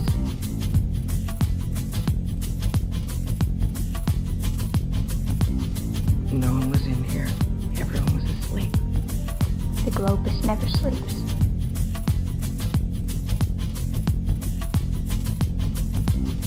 Globus is embarking on a new chapter. The Globus never sleeps. And we're back. So, for those of you who have been here a while, you know we watched a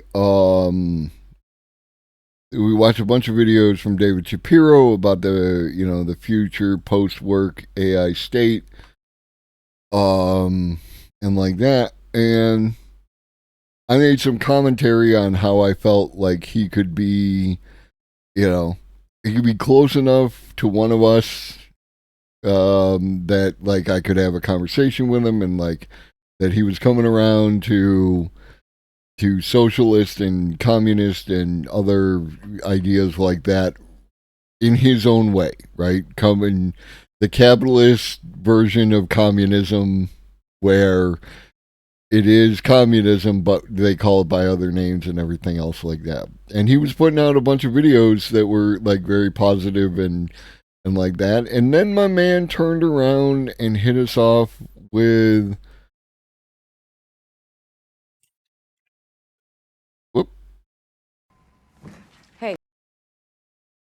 with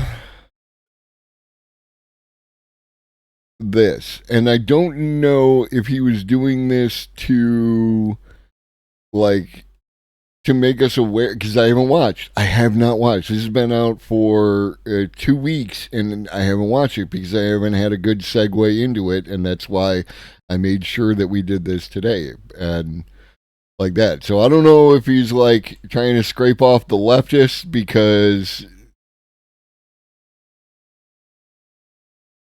or whether or not this is just a realist perspective of like, don't get your head too big. Don't get your head too much in the clouds, because there are some realities that you need to be aware of. And this is important because we need realities to be aware of in order to, we need to know where the tigers are and what the tigers look like, so we don't let the tigers eat us. So we're going to find out together. Good morning, everybody. David Shapiro here with another video. So today's video is going to be about the salvation fantasy, or the dark side of utopian.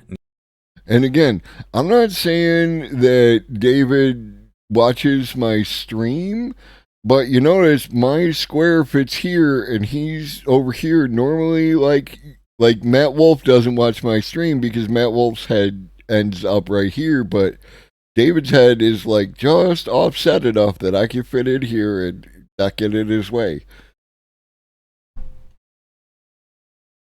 I ain't mad at you, David. Narratives. And so before I even get started, a lot of you might be saying, well, but Dave, you're the one who's constantly talking about utopia, which is exactly why I define utopia in very, very concrete, measurable terms, such as standard of living, individual liberty, and social mobility. By defining utopia in those very concrete, measurable terms, I deliberately tried to de-identify it with these other more salvation fantasy narratives. So let's unpack what a salvation fantasy is.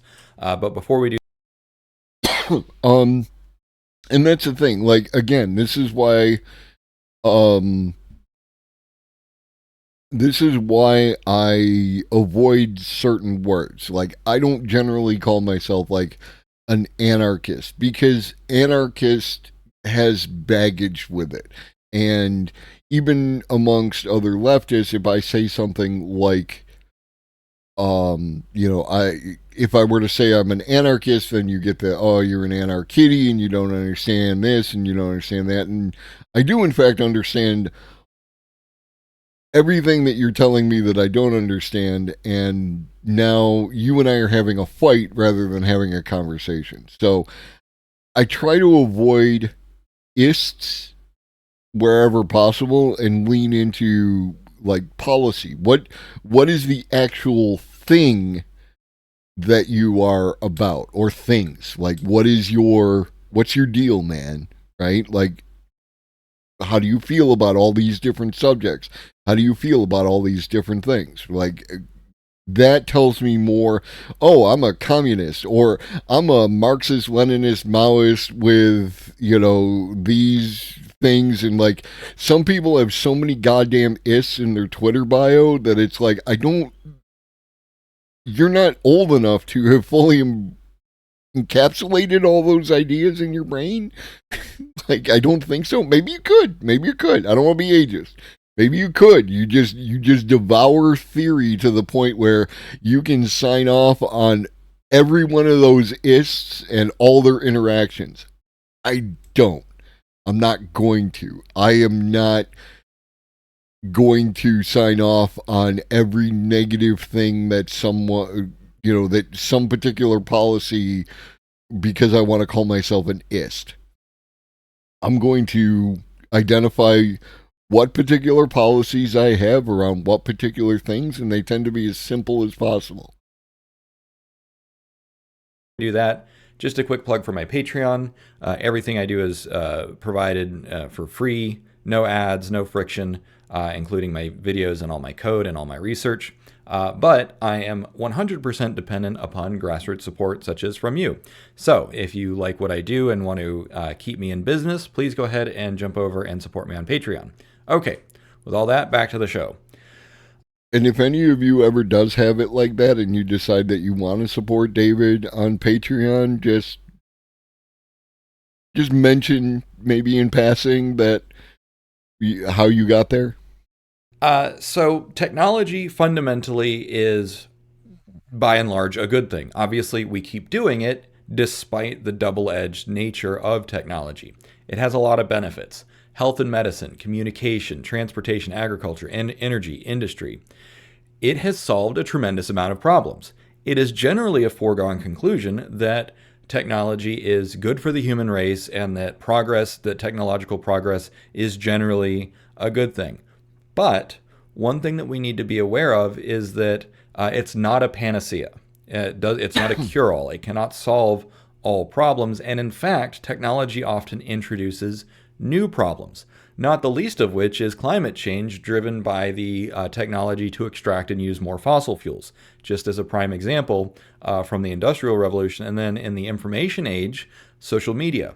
Social media was supposed to bring us all together, but in fact, it has eroded democracy and proved to be a very divisive force in society. And not. And why is that, David? What is the driver that made it that way? Right? I am still a believer that we can get social media that is positive and helpful. And again, this is why I generally try to avoid broad brushes wherever possible.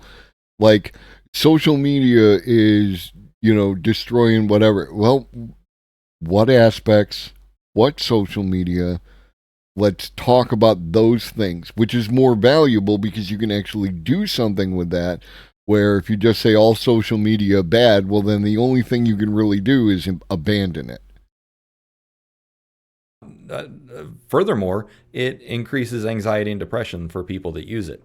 So social media is something that is in my opinion, social media is, if we could uninvent it, we probably should. Okay. Now, what is a salvation fantasy?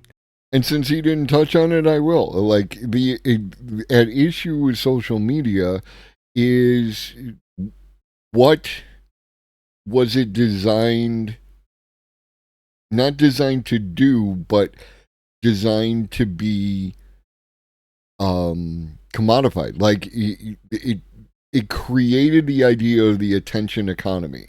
It created this idea of engagement and enragement engagement, right? Like, from taking a step back and looking at it, it's an interesting, it brought up the commodification of attention.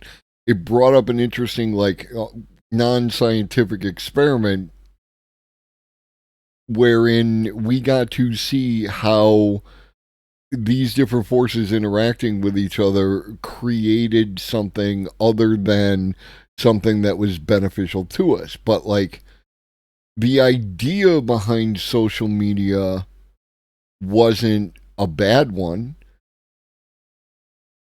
My social media experience, and I'm still on Facebook, I'm still on Twitter, and I'm on Blue Sky, and I curate my experience, right?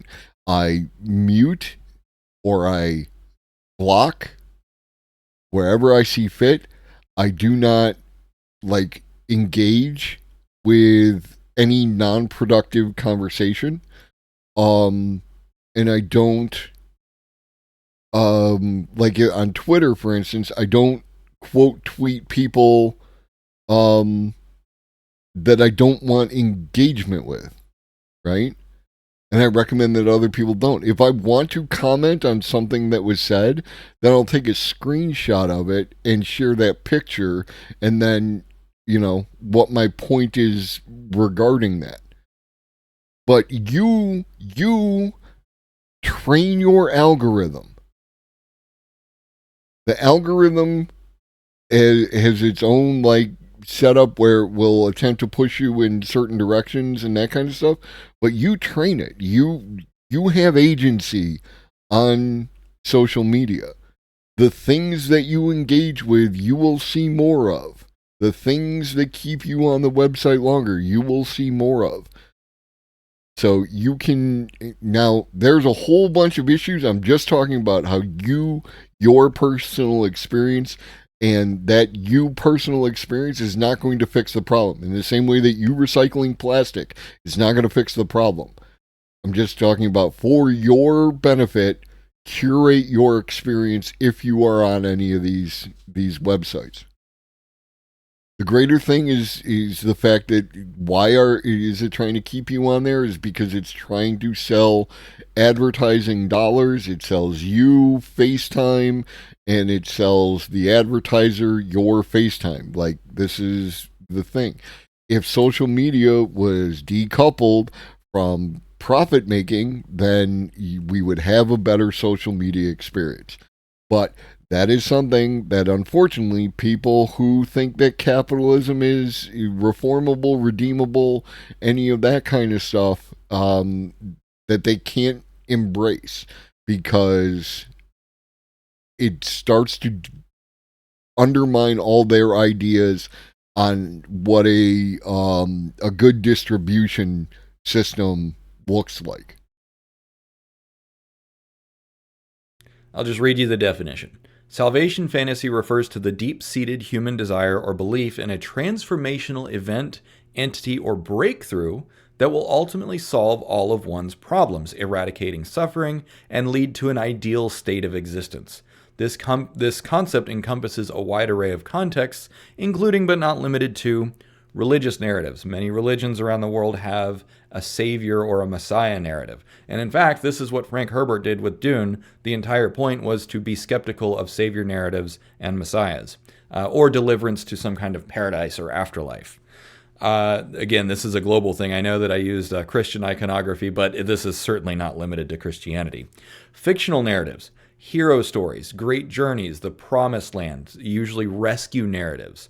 And then techno-optimism. So, for instance, techno-optimism is the simple belief that technology is a panacea to everything, and that technology will inevitably or likely result in utopia. And then finally, mental health. So the idea of salvation fantasy actually comes from mental health. So for people that have survived severe traumas or cope with severe depression or other mental health issues, there's often what's called a salvation fantasy, which is the idea that if you can just do one more thing or just solve one problem, then suddenly you'll be delivered from all of your suffering, which unfortunately mental illness is not that easy to recover from.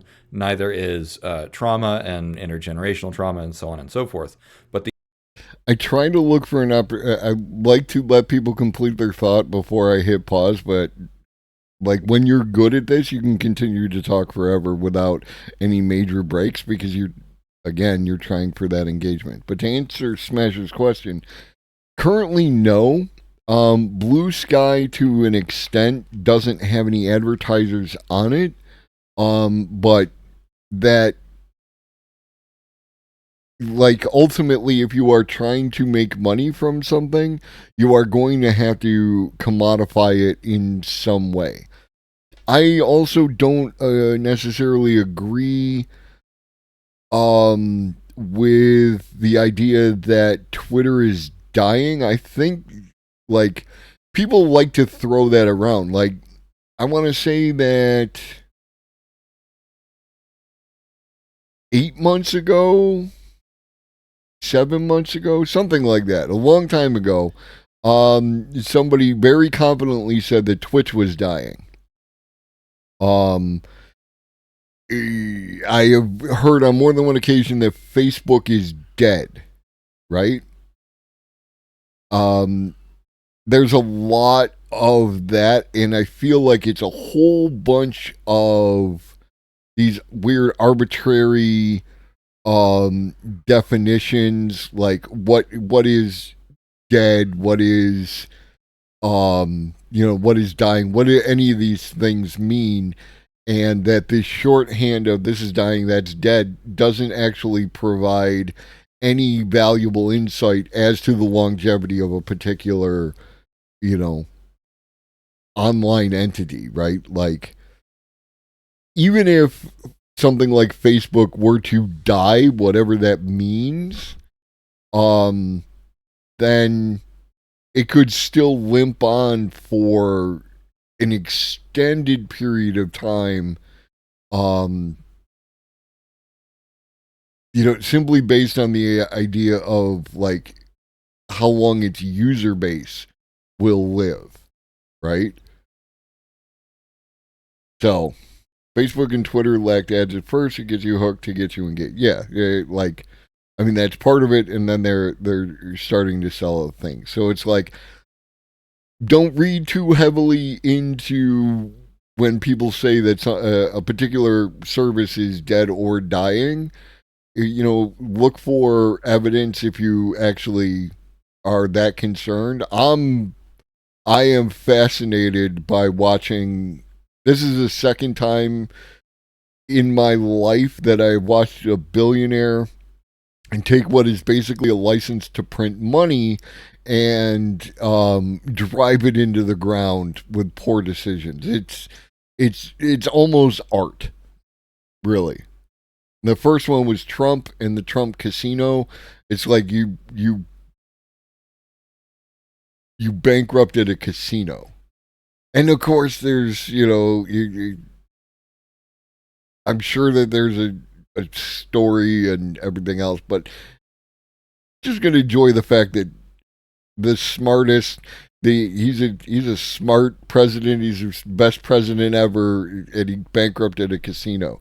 And then the greatest billionaire ever, the guy, the man, the myth, the legend, Iron Man, Tony Stark, Elon Musk, has done everything he can to chase everyone away from Twitter other than sycophants. And maybe that's what he wants. Maybe that's ultimately, it's just going to be like his personal, you know, personal internet. We'll see. The idea is that there is this hope for the future, and this is critical.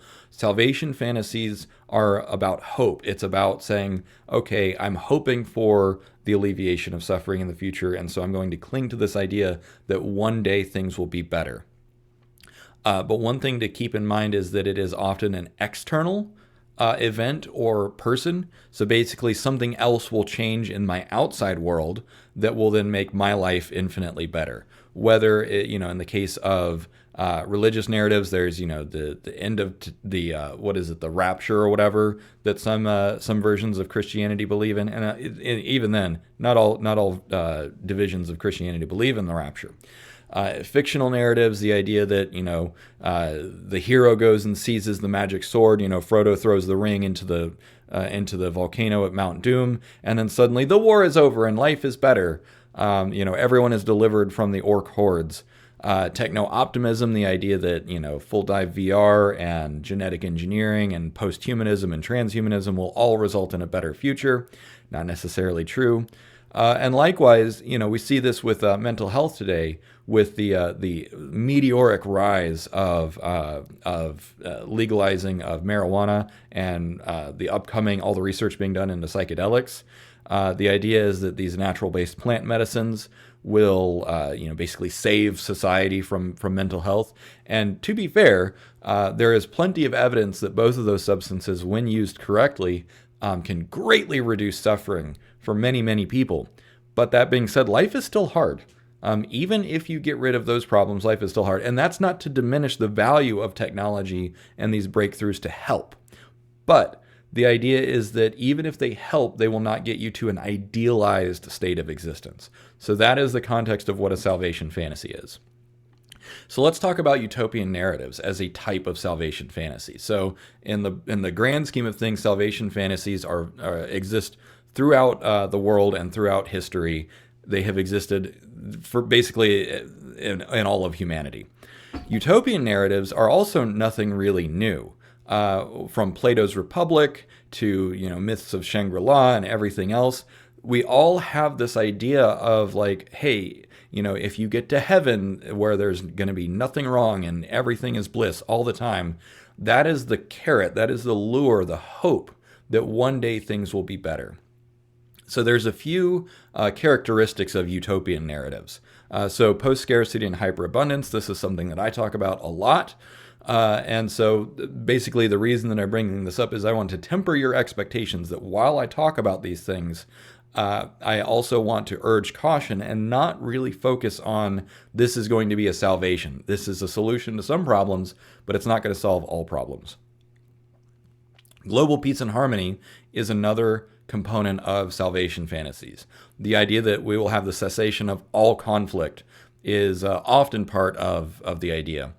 You see this more in solar punk narratives where the idea is like, oh, get rid of the police state, get rid of all military, everyone lives a hunky-dory life.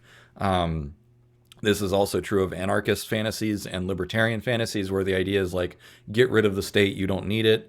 But this presupposes that, you won't need police forces and militaries and that sort of thing, that you won't need any sort of protection or control or application of force.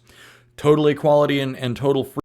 And that's valid. The qualifier there, this presupposes that you don't need these things. And like transitioning between where we exist in this current state and where we could exist in a future state does presuppose those things. My opinion, based on like that, if we achieve a post-scarcity and if we achieve a hyper-abundance and if we have greater access for people to have these things, and if our goal, and we achieve the goal of meeting everyone's bottom rungs on Maslow's hierarchy of needs, that will create an environment in which those things do become less necessary, like where we can transition away from them. Right? It's not a simple. It's not, oh, we just do this, then we get that. It's not push button, get bacon. It is a process, but it's not something that we can really comprehend from where we're standing, right? Like the decentralization of power, the anarchist fantasy, is something that requires other structures to be in place.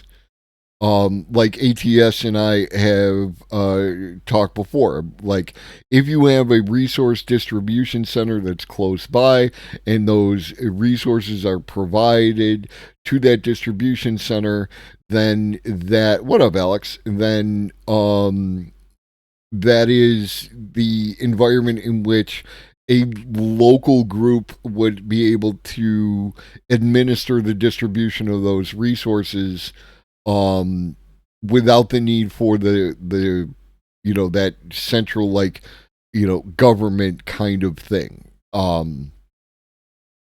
It requires self-organization. It requires a bunch of fundamental shifts in stuff that I don't think people even appreciate that they participate in. There's a whole bunch of things, whole bunch of presuppositions that we make on the daily, a whole bunch of things that we interact with on the daily that we would need to reassess and reform and redress and remove and every other kind of thing that we could do to it. Kind of thing that we could do to it, but we need to change a bunch of stuff in order to do a bunch of stuff is an important thing to keep in mind. Freedom. So again, the idea that a utopia, or in order to achieve a utopia, then everyone will be equal forever, and that everyone will be completely free forever. Not saying that these are bad ideals to work towards, but the idea is that if you put the cart before the horse, it's not going to go well.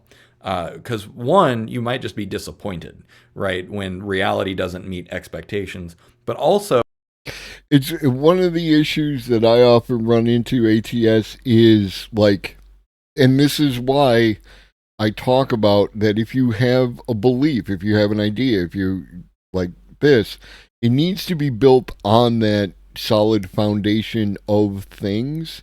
Because if you haven't built up that foundation, then you end up in that spot where you're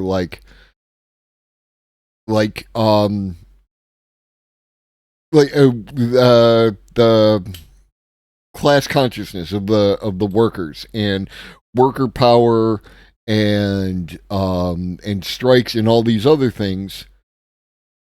Not only what it is and why it should exist, but then what you do with it after the fact.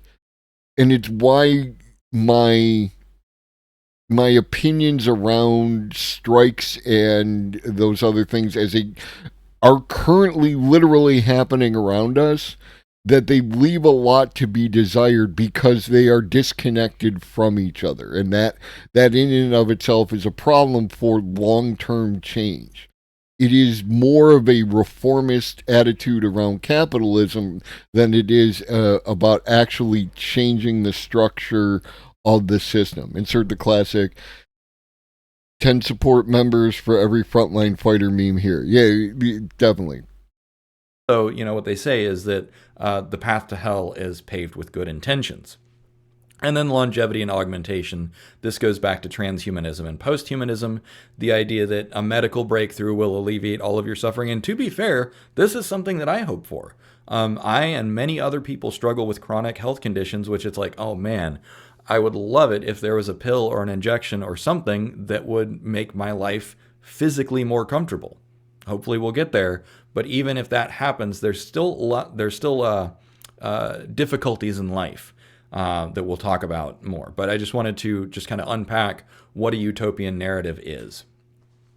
Now, the converse to that is dystopian narratives.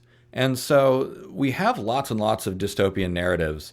The end of days, eschatological myths like Ragnarok, Armageddon, this sort of thing. There's all the antediluvian myths. There's the Bronze Age collapse and all the myths and plays that were created about the Bronze Age collapse. So for those that are not history nerds like I and my wife are, the Bronze Age collapse was basically about 3,200 years ago, or around 1200 BCE. And it was a breakdown of the trade and economies all around the Mediterranean, particularly the region between Egypt and Greece. So one of the causes was volcanic eruptions. Another was the breakdown of access to things like tin, which harmed their ability to even make bronze tools, which then harmed agriculture. There was a few droughts and other famines that happened. And so basically what happened for the Bronze Age collapse is that society, as everyone knew it, came completely unraveled. And you entered into like a Mediterranean dark ages that took about 600 to 800 years to recover from. But the wars and raiding and pillaging and the starvation that happened was so traumatic that they kept and told stories about it. And they kept telling those stories to keep the memory of the Bronze Age collapse alive for 1,000 years until they could write about it again. Because literally writing was lost for a while. That's how bad the Bronze Age collapse was. That's why we can't read Linear A and Linear B, or they're not complete. And so dystopian narratives or collapse narratives or apocalyptic narratives, these are the ways that we make sense of the world. They're also about warnings and memory, like I said, and coping with trauma. So in the 20th century, we had World War I and World War II and lots of other conflicts. There is a reason that there have been more movies made about World War II than any other single event in all of history. This is a human instinct to tell stories about traumatic events, to keep that memory alive and to warn people, don't do this again. Now, dystopian narratives also project into the future. They look back as a way of keeping memory and telling stories to transmit lessons across. I just want to commentary on that thing you said about the World War II thing. I think that is true. Like, nothing he said was wrong, but I think that it is a portion of additional things. Like, one of the appeals that World War II has to some people is it is it's before the technological transition, right? Like, it's early days of radar. It's almost like a steampunky kind of universe, right? Like, it's the beginning of radar, and it's before the atomic bomb and all that kind of stuff. And in that structure, it's a separation between like the human act of war and the technological act of war. And like, to an extent, World War I was also that, and there are people who view World War I and World War II as like actually one big war with a temporary ceasefire in the middle and like that. So there could be more. An AI guy reading about the Bronze Age. I come via history as well. This instinct is real about nuclear war and climate change, and I feel like he's minimizing the real threat. Let's kind of give him a chance to kind of finish off what he has to say. I did cut him off.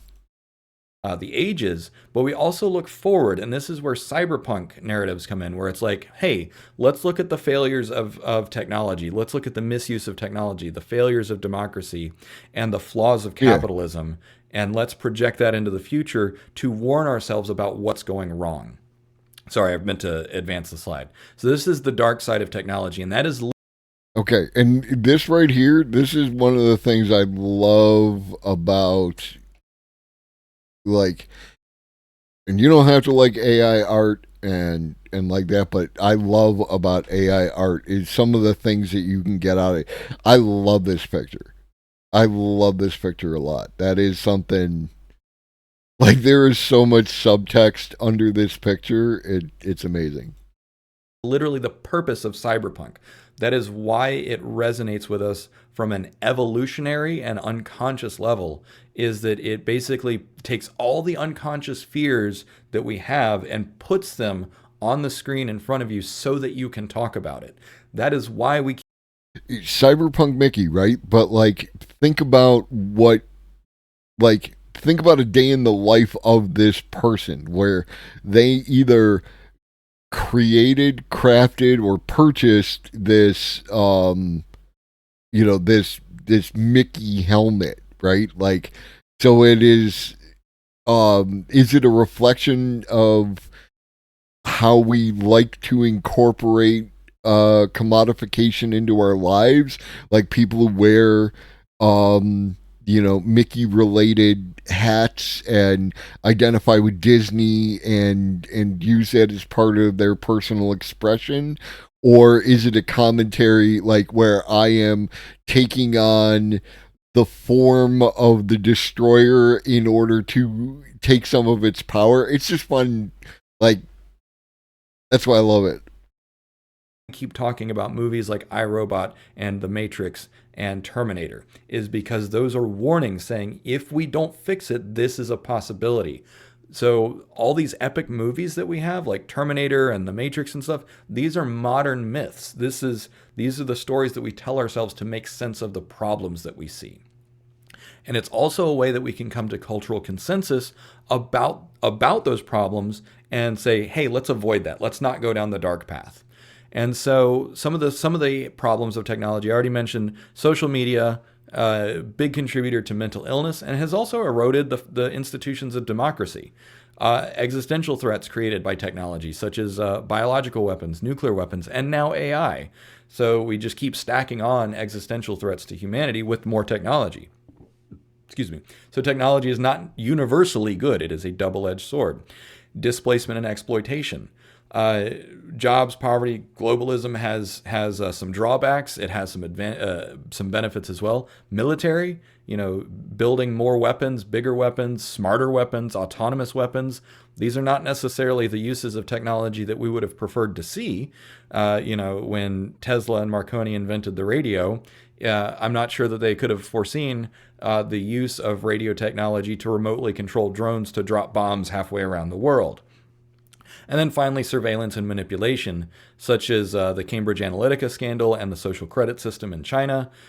These, again, are the dark side uses of technology. And so one thing that is critical to keep in mind at all times is that all technologies are dual use and that all technologies are it's how you use it, right? Technology is not intrinsically good or evil. It is all in the application of technology. So mental illness. So this is one thing that is really critical, is that mental illness is one of the driving factors, one of the many driving factors for a belief in a salvation fantasy. The idea that we can invent ourselves out of a problem. is not necessarily the truth. That being said, of course, you can invent yourself into problems, and, you might not be able to invent yourself out of it. And so what I mean by that is the example of petroleum for transportation. Yes, it advanced human civilization tremendously in the 20th century as the Industrial Revolution ramped up, but we invented ourselves into that problem, and maybe we can invent ourselves out of that problem by getting to the next level, such as solar and fusion and that sort of thing, but those might introduce new problems. And so one point here is that maybe we actually need less technology in our daily lives. I'm not saying that we need to all become Luddites and troglodytes and burn all the technology down. But what I mean is that, for instance, people who use their phone less have demonstrably better mental health and a better outlook in the world, which is why I use digital wellness apps on my phone. So, like yesterday, I used my phone for a grand total of an hour. Again, I disagree with the one size fits all and broad brush application of these ideas. Your boy is literally on his phone almost the entire day. I'm either listening to some Twitch stream, audiobook, or I'm using it to access portions of the web, or now with ChatGPT is being available on my phone. And I am a techno optimist, right? I am in that camp. I see a positive future, and that has a lot to do with, I think, the way that my brain processes information and does these comparatives and runs scenarios and all this other stuff. It's part of my whole person, and I'm comfortable with it. I'm good. I'm happy. Your boy, people, how you doing? No more complaints than usual, because that's, my father used to say fair to middling. If you would ask him how he was doing, he would say fair to middling. And my version of that is no more complaints than usual. It's a little bit funny, so it's disarming in that, exactly. It's not one size fits all. There are people who should not be on their phone maybe as much, but then let's look at what they're doing on their phone, right?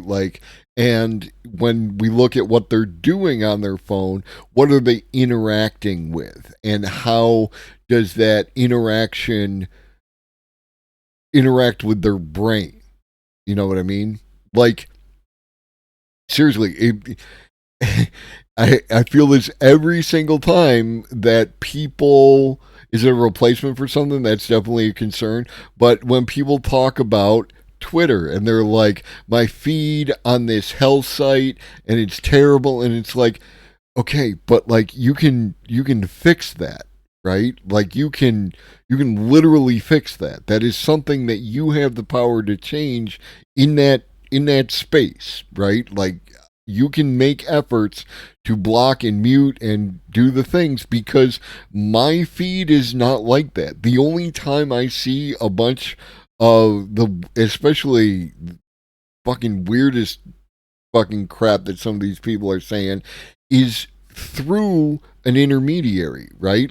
I don't seek out dipshit 10775 who's got obvious iconography on his thing. I only know that they exist because some other person on my timeline interacted with them and I followed that person, right? Whether they quote tweeted or did something else. You have a capacity to do something else with that, right? But you gotta wanna. If you don't wanna, then yeah, it's a hell site, right?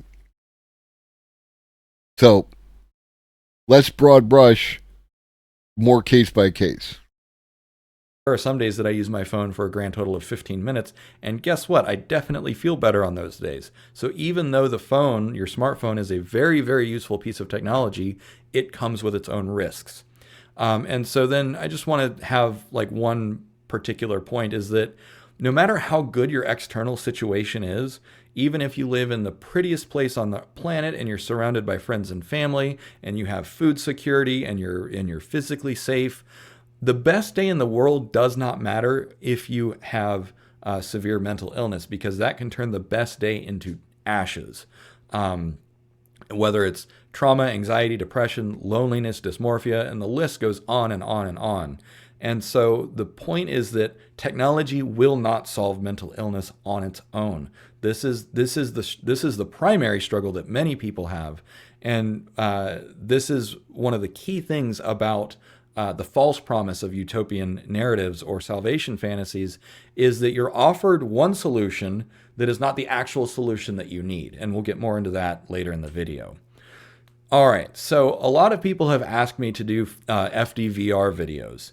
And I've been resistant to it because I personally see FDVR as a kind of salvation fantasy. Specifically, it's an escape fantasy. So basically, the real world sucks, so just go into VR. Which this was what the movie Surrogates was about, which was about, basically full dive VR, but in a robotic prosthetic. And then, of course, Ready Player One is probably the most successful book and movie franchise about this thing. But the idea is that, like, using more technology is not necessarily the answer.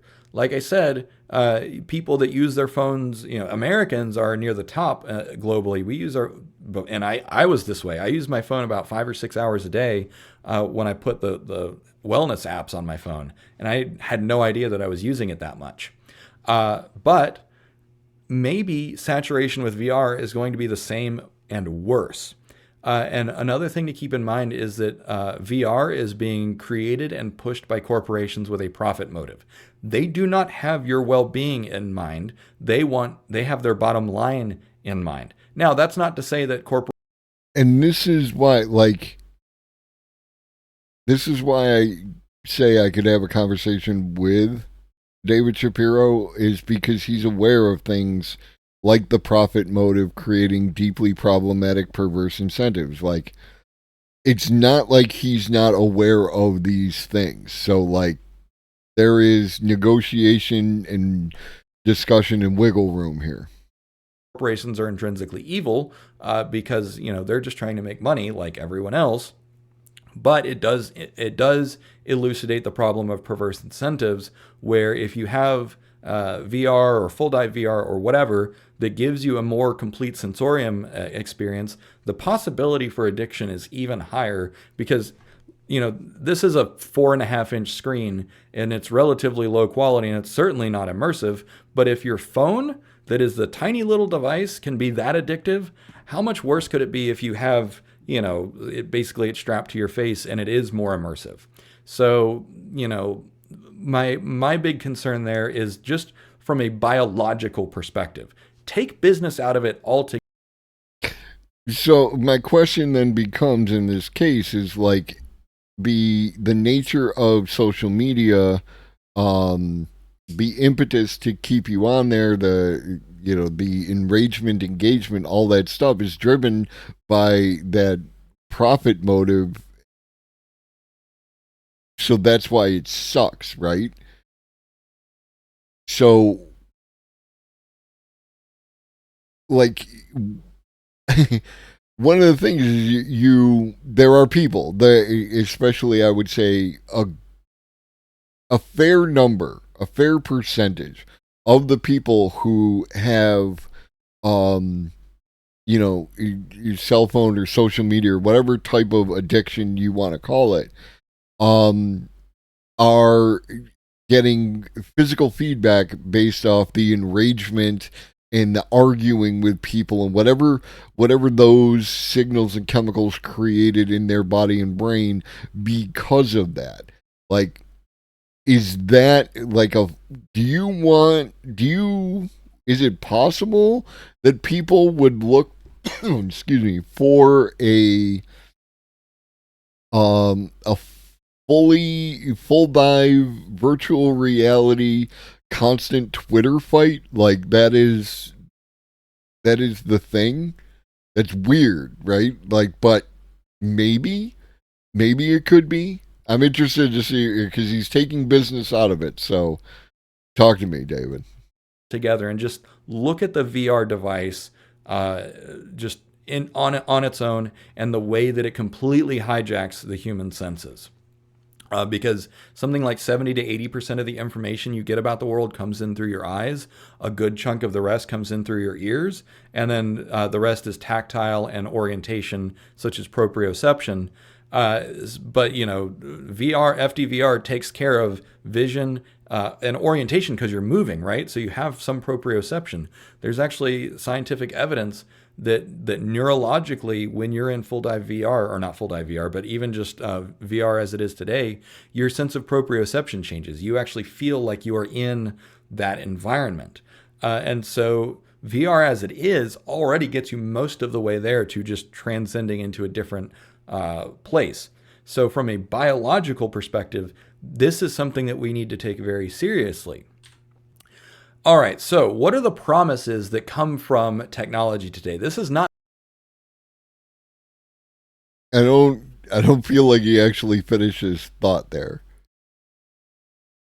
Right, other than we have to take it seriously, which fair. Like, we have to take all this shit seriously. I don't disagree with that, but it was like, I felt like it was being set up for some kind of, you know, negative aspect to it. Like,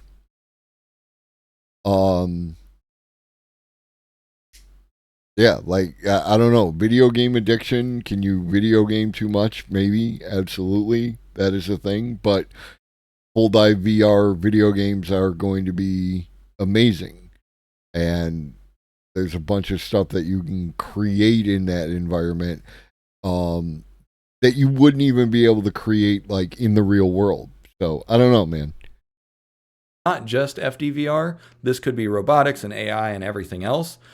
First is unconditional love, right? We've all been aware of Replica and other basically AI girlfriends. And, you know, I know that there are people that use, there are plenty of women that use it on the same side, but I think on balance, more men are interested in AI girlfriends than women are interested in AI boyfriends. And there are, of course, people that are homosexual using it as well. But numerically speaking, I think that the desire for men to have AI girlfriends is probably stronger. Now, you know, that promise of unconditional love is kind of dangerous, because that is basically hijacking a very basic primal human need. If that is going to be provided by a for-profit corporation, can you see the problems there? It could make you basically beholden to that corporation. What if the corporation holds your girlfriend hostage? And you know, I saw jokes on Reddit and other places like, you know, what if they add microtransactions to your AI girlfriend, and that basically holds you emotionally hostage? And then, of course, there's other concerns like, is this a real relationship? Is it going to make you actually worse at real relationships? There is some anecdotal evidence that having an AI partner is actually good for your mental health and actually can teach you to be a better person, to teach you to communicate better. There's certainly been some comments on my own YouTube videos where someone says like, oh yeah, like ChatGPT helped me learn to communicate with my wife better. Great. Not everyone does that. There is a dark side to this where some people are just so bitter and jaded that they just abuse their AI girlfriends, right? They use it. Like, you joke, Alita, but like, that is not only the time, but like, you're going to end up with that joke. Okay, cool. You're going to end up, any interaction between two individuals will eventually at some point in time lead to some kind of conflict that needs to be resolved. And when you add more individuals to a particular relationship, then you get deeper into, you know, the potential for conflict and things like that. So having like the AI fifth girlfriend to manage the polycule is actually sounds like a reasonable solution, because they're, you know, emotionally uninvolved, like a lawyer kind of thing, like an arbitrator. So there, I could see that, you know, to take out their anger on an AI girlfriend. And it's like, I don't know that that's healthy. But I'm also not here to judge because maybe there is some catharsis there. Not sure, it needs to be studied more. But my point here is that the salvation fantasy of, you know, one day you will have an AI girlfriend or a robot girlfriend that loves you unconditionally like a dog does. This is, I say fantasy like it's a very real possibility that it will exist, but it comes with risks and it comes with strings attached. That's my primary message here. So another one, infinite adventure. Basically, your AI, friends will be ready to take you on the coolest adventures, and you're going to have the sexy squad that is just whatever, right? They're ready to go at all times. We already see this with video games, right? Like I was playing Gears of War 5, and it's like, oh, cool, you got some cool friends, and you're going on a grand epic adventure. This is going to become even more realistic with VR and full dive VR. Now, for those of us that are struggling with disability and burnout and those other things, we physically cannot go on those kinds of adventures. As an autistic person, travel is very, very hard for me. Airports are basically the worst thing in the world because they are overwhelming. They have too much stimulation. There's too much pressure. They're very, very uncomfortable. So like even though I have the money, the ability to travel, I still choose not to because traveling is so miserable for me. So while I look forward to the ability to go on these grand adventures with VR and full dive VR, I am also constantly aware of the fact that it is not real. It is a synthetic experience, not unlike going to the movie theater.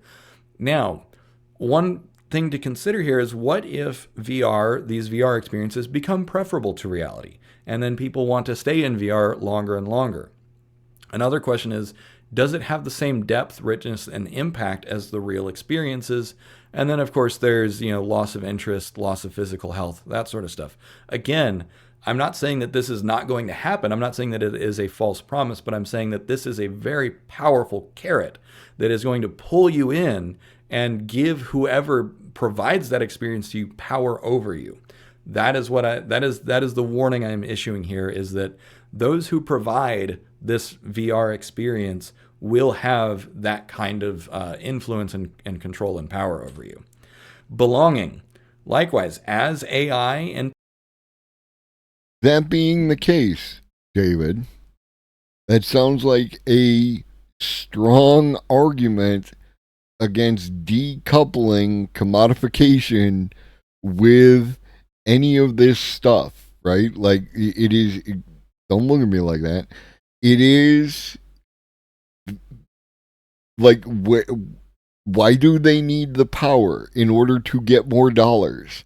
If they don't need to get more dollars, then they don't necessarily need power. Like, there are other reasons that people need power. Don't get me wrong, right? I'm just saying that is a big one that exists in the world today, right now, here. So, like, that is something to consider, is decoupling money from the whole thing. You said it yourself, like, they need money, they need to make money just like everybody else. Well, maybe they don't, and maybe we don't, and maybe there's a better way. NPCs become more realistic, it's going to be more than just like your AI girlfriend. It's going to be an entire array of AI friends that are just ready to go on whatever adventure, and they accept you as you are, provide companionship. And again, as an autistic person, I have very few people in the world who actually get me. So the idea is like, wow, wouldn't it be cool if I had AI friends that I could talk to on my level about the things that I care about and go on the adventures that I want to go on? But that is super, super egocentric. Are these superficial relationships? Are they real relationships? Are they parasocial relationships? The thing is once it's real enough, your brain might not be able to tell the difference. And so if it is real enough to you, what does it matter? And then there's the definition of like I experience this somewhat in my own life, right? There is a severe disconnect between my Meat Space friends and my Twitch friends, right?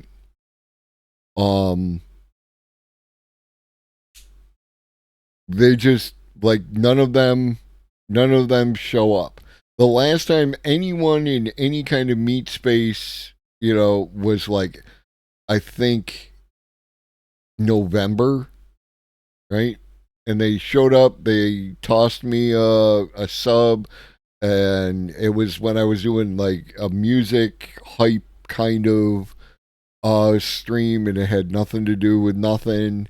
And that was the last time I saw anyone from Meat Space. And even the like extended Meat Space of like my Facebook friends, some of which who I've had in a whole bunch of interactions. Someone popped in last week, must have misunderstood. Like I don't believe so.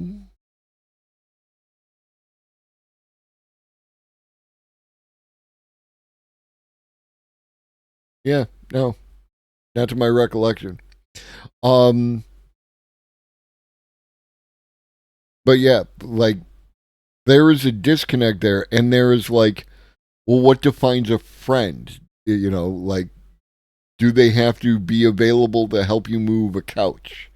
Right? Like, well, none of my friends are going to want to help me move a couch, right?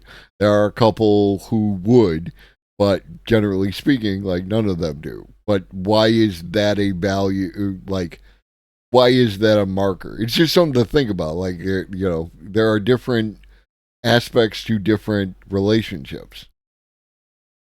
Now, on the positive side, this could fulfill some very basic intrinsic human needs for connection.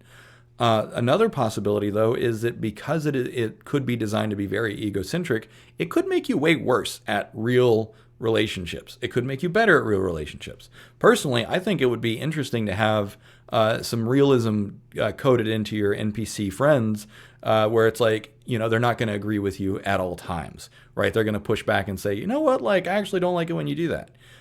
Maybe those kinds of things could be built in so that even if you do spend a lot of time in VR, you get better at real relationships. I don't know. Something similar to that was something I talked about with the AI girlfriends, that kind of thing is where, if you had these relationships such as they are, whatever value you want to apply to them, with these, very extensive chatbots, then like they could teach you things, really practical things that you're not taught. Like there's a joke, is like, how do I make friends? Like how do you do that? How do you do one of those?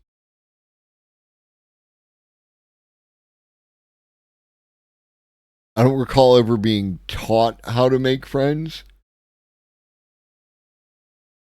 I know that like my cousins were my friends because we were shoved together from different, parents all being at the same space. I know that people can get friends that way. I don't recall how I made any of the friends when I was younger. And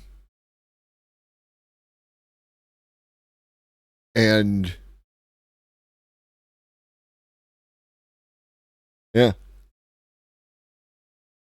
Like, how did you meet your friends? And what was it about that interaction that made you friends?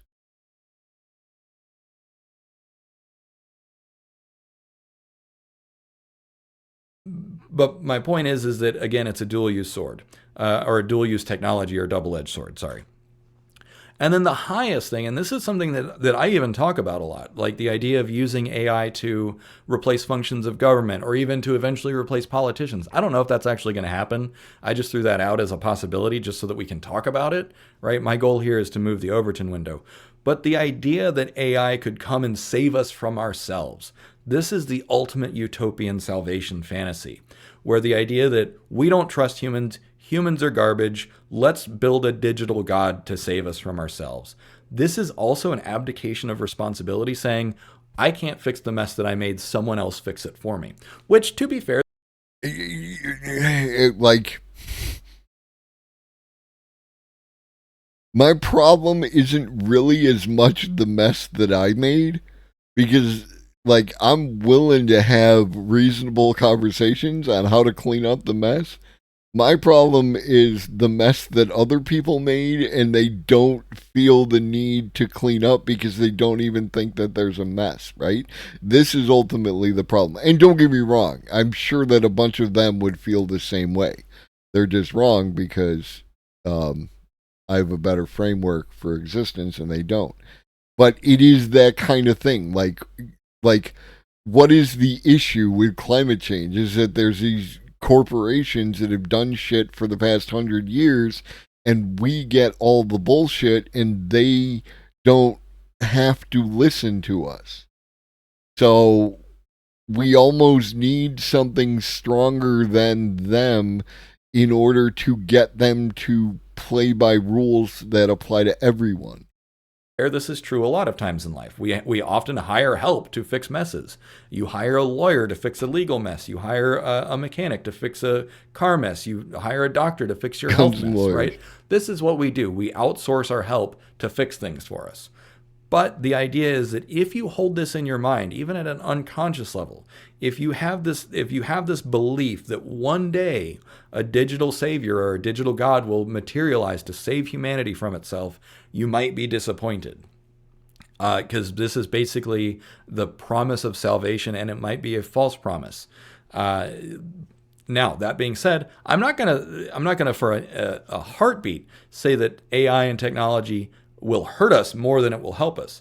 I believe that it absolutely could, on balance, in the grand scheme of things, help us far more than it will hurt us. Because again, social media is dependent on the internet, and on balance, I think the internet is by and large a good thing. But, while the internet can be used for sharing news and scientific research and communicating that sort of stuff, it can also be used to transmit memes and plan, coup attempts and that sort of stuff. I will not stand for meme slander, right? That your problems with memes are not. I could communicate with memes and GIFs and be completely understood. It's modern day hieroglyphics. I will die on this fucking hill, David.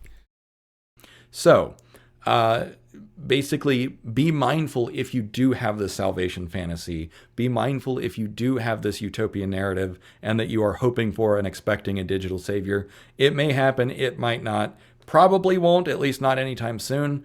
But yeah, so just something to keep in mind. And I've talked a lot about false promises. That Joe Biden? Basically, I mentioned social media a few times, but the narrative. So here's the narrative that exists, particularly in Silicon Valley, but it also exists around the world, is basically just trust us. Everything will be better once we solve just one more problem by inventing another gadget or gizmo. This comes from Silicon Valley, the move fast and break things mentality, not necessarily good for society, not necessarily good for mental health. This is also marketing 101, bait and switch. I make you one promise and then give you something else. The idea is I promise salvation, but then I just give you a product that has microtransactions. That's not actually salvation. And this is actually one reason that, if you want to be very disillusioned, particularly with the West, take a course in marketing and advertising and learn to recognize all of the psychological tricks and tactics that they use. Basically, anytime you see a pretty person in an ad, it's basically saying, if you buy this good or service, you will be associated with these pretty people. Or, if you're lonely, then, look at all these friends laughing and having, apparently this is mostly an American thing because I think that advertising like that is banned in Europe. I'm not sure. So what do you do instead? Instead of buying into these salvation fantasies and these utopian narratives, doubt but dream. Be skeptical of any of these grand narratives, whether they are dystopian or utopian. Some people use dystopian narratives to tap into that nihilism, to tap into the hopelessness and despair to push their own agenda, right? Because you can use the carrot or the stick. You can use utopia or dystopia for pretty much the same thing, which is basically corralling and herding people towards certain conclusions. And if it's a corporation or government doing those things, they're herding you towards the conclusion that they want you to believe in, which is if it's a corporation, just buy this product, and then your life will be better. If it's a government, if it's a politician, they're saying vote for me, and your life will magically be better. Now, without that critical mindset, you might fall into that place of blind faith and misplaced trust. Our ability to imagine a better future can be weaponized against you. Societal transformation takes a lot of hard work, and everything from ending slavery, universal suffrage, and seizing the means of production have all been those utopian narratives, those salvation fantasies that if you just solve this one problem, everything will be infinitely better, but it has never been true and it will never be true. That yes, technology can solve problems one. Okay, so I would push back on that. That ending slavery, universal suffrage, seizing the means of production, that any of that is a utopian dream. Right? Like, no, you would have to show me somebody saying, that if we do this, then it'll fix everything. Like, this is one portion of a greater issue, greater problem, greater thing, right? Like, and yeah, I don't know, David, you missed on that one. I'm going to call that an L. One by one, but there's not going to be any single transformational event that suddenly makes the world a perfect utopian place. Yeah, that is true. Like, that aspect of it is true. I feel like he kind of strawmanned his way into that kind of thing. Like, everything's going to be a process. Do I think that everything would be better under, the Cybersyn style algocracy and, universal resources to fulfill everyone's needs and all that other stuff that I go on about all the time? Obviously. Because that's why I talk about it. And that's what I push for. But I don't think that like one day we've got the AI and the resource distribution centers and universal healthcare and universal education and all the things, right? All the things that it will just, okay, we're done, right? Like that is a better place than where we are to then proceed forward in whatever it is that we're doing. Yes, it will get better, but as I mentioned earlier, even if the external world is perfect in every way, everyone, like nobody has to work ever again, and you get all the food and internet and all of your needs are taken care of, you might still struggle with mental health. You might still struggle with meaning problems and purpose, which, can nullify all of those benefits.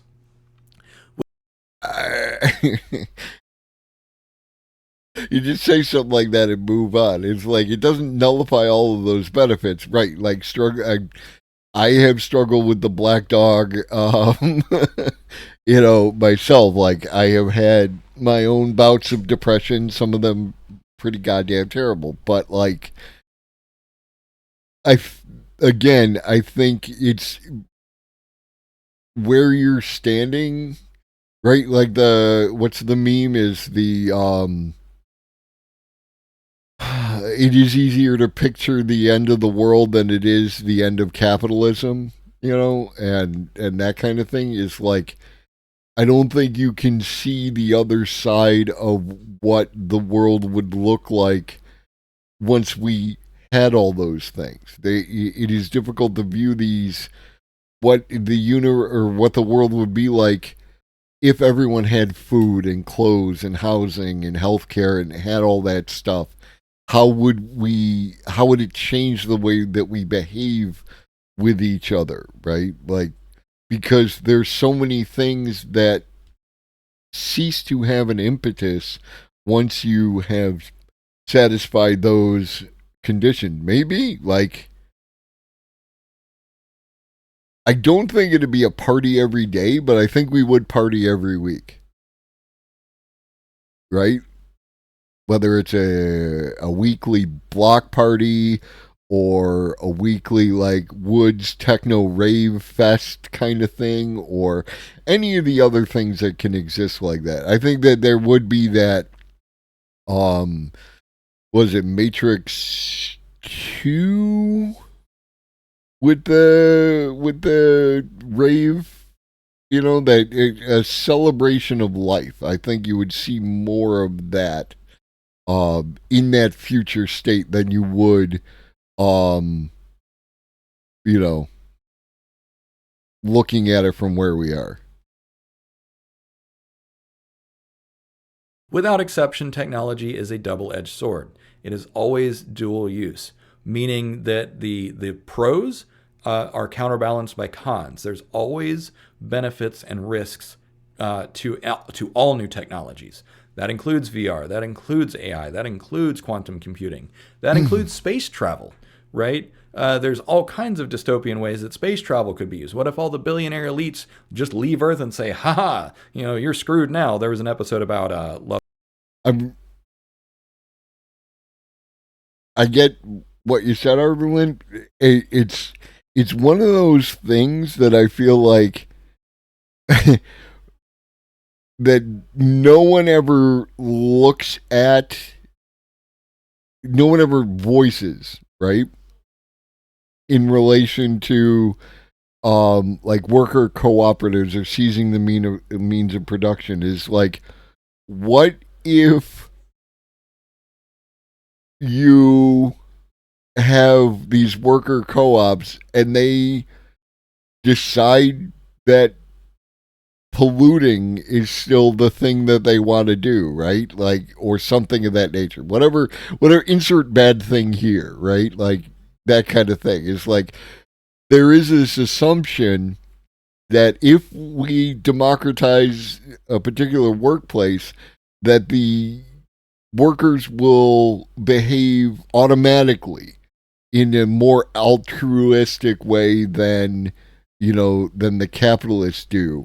And if you don't decouple that commodification, I don't know if that's necessarily the case. Like, that is you have to at least accept the fact that that is a leap. Now, again, I still support, you know, democratization of the workplace and seizing the means of production and all that kind of thing, because I think it would be better, but it's not for certain. You know what I mean? It's that kind of thing. Like, what if it's just as bad? And now we, like, you know, then what? At least we have more money, I guess.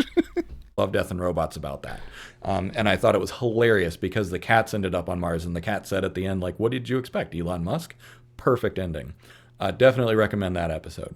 Now, so basically, no matter how advanced technology becomes, there are aspects of the human condition that it will never touch, or that it might hurt, right? Because, like, there's aspects of the human experience. And again, I don't, like, this is presupposing, right? What he's about to express is a presupposition of a variety of different things. And I don't necessarily know that that's the case. Like, did we have a quest for meaning when we fought the saber-toothed tigers to survive? Or is that something that developed after the fact? Like, when our civilization changed, when we changed because of our technology, all that kind of stuff. And if so, then that means our quest for meaning could change on the other side of whatever this great leap forward looks like, you know, in the future. Experience, whether it's, again, finding meaning, finding purpose, curing mental health. These are things that are intrinsically personal. Now, technology can tangentially influence them, right? If you use social media and allow yourself to get addicted to it, it will harm your mental health. However, if you use technology to help mental health, like finding resources or like the reflective journaling chatbot that I built, these are technologies that are not addictive to use, but they will improve your mental health, or they can. I'm not saying they will. They can't make that promise. But for instance, the reflective journaling tool that I built helps me. So. And that, right? Your interaction with the universe has a whole bunch of personal elements to it. And it's not one size fits all, that kind of thing. It's all about remembering what you have control over and your intrinsic worth, but also what is inherently or intrinsically human about life and experience, and separating that from those utopian narratives and recognizing those utopian narratives for what they are, which is a salvation fantasy. Fundamentally, it is about hope versus despair.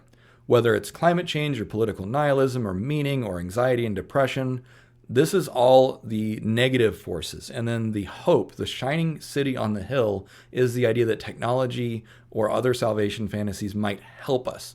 And one thing that I've observed is that some people are incredibly optimistic and some people are incredibly pessimistic. It's very, very divisive. And this is also not the first time in history that that has happened. The Industrial Revolution was the same way. A lot of people said, yes, this is going to be great. You know, we can produce food at industrial scales. But then, of course, there are other people that ended up being harmed. The farmers that were put out of work, the children that were put into factories and that were maimed and disabled and killed by unsafe working conditions, right? So all technological advances. Right, but like, again, what's the contextual thing there? Why did that happen? And it was the exploitation in order to maximize profit taking. That is why those things occurred in that way. And leaving out that context leaves out a big portion of what you're talking about. Advances come with pros and cons. As Uncle Ben says, with great power comes great responsibility. And unfortunately, there will be no easy answers to any of this. Meaning, purpose, and healing are up to the individual. No amount of technology can fix that for you. And even worse, whether it's hope or despair, whether you have optimism or pessimism, those can be weaponized against you and used to exploit either your vote or your wallet or whatever else. So be wary of the doomer narratives. Be wary of the utopian narratives. Some people honestly believe that, the world is completely screwed. But the fact that they keep broadcasting these utopian narratives or these doomer narratives, basically that shapes the way that people react to everything else. And it's like, well, we're screwed anyway, so what does it matter?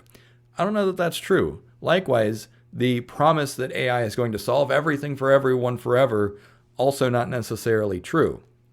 The truth is often, unfortunately, more nuanced, more gray, and usually actually a little more boring, right? Like the perfect utopian future versus the extinction narrative.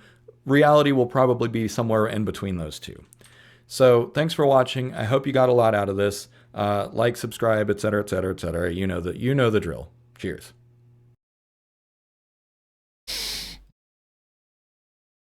You can definitely make the argument that, like any other ism, that optimism and pessimism carry a lot of baggage and force you to sign off on a lot of aspects that you might not actually be signing off on,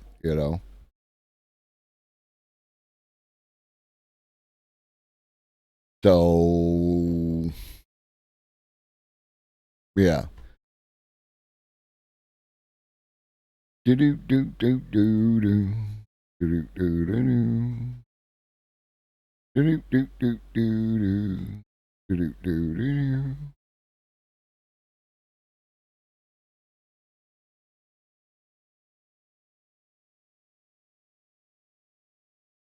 There he is. Okay. So, I'm going to be talking with Jason in just a short amount of time, but before I do that, I need to put some food in the machine. I need to, take care of a couple things and then like that. So, Jason just went live, so I am going to raid into them. I hope that you stick around for this conversation. Because it should be interesting from a practical aspect. I like one of my favorite things, especially if you don't come here often or if this is your first time here. I like to talk about, like, I try to avoid imagining too far in the future, and I prefer to show you, like, this is what's actually happening right now, and this is, like, maybe the next step of that kind of stuff. And, like, I'm very clear when I'm talking about, like, what, the potential AI utopia or what have you is, like, on a long enough timeline, or if this, then, and that kind of thing. So, like, I got hope for the future, but I'm just me now, and me now believes we're fucking screwed. Well, like, I hope not, and I'm doing my best to try and provide a better vision for the future. All right. So he's going to be on the starting screen. So you should have time to go through your, your login, pre-roll ads and all that kind of stuff. I will be back in about, right around 30 minutes. And, Jason has generally good content. It's fun. Good music. When he's talking about cannabis, he's talking about, like, he knows it, he's passionate about it. It's a beautiful thing to watch. Like, and that's me with AI. So we're kindred spirits in that regard.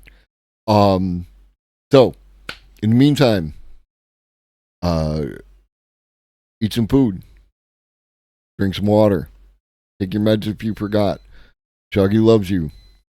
And so do I. Go see Jason.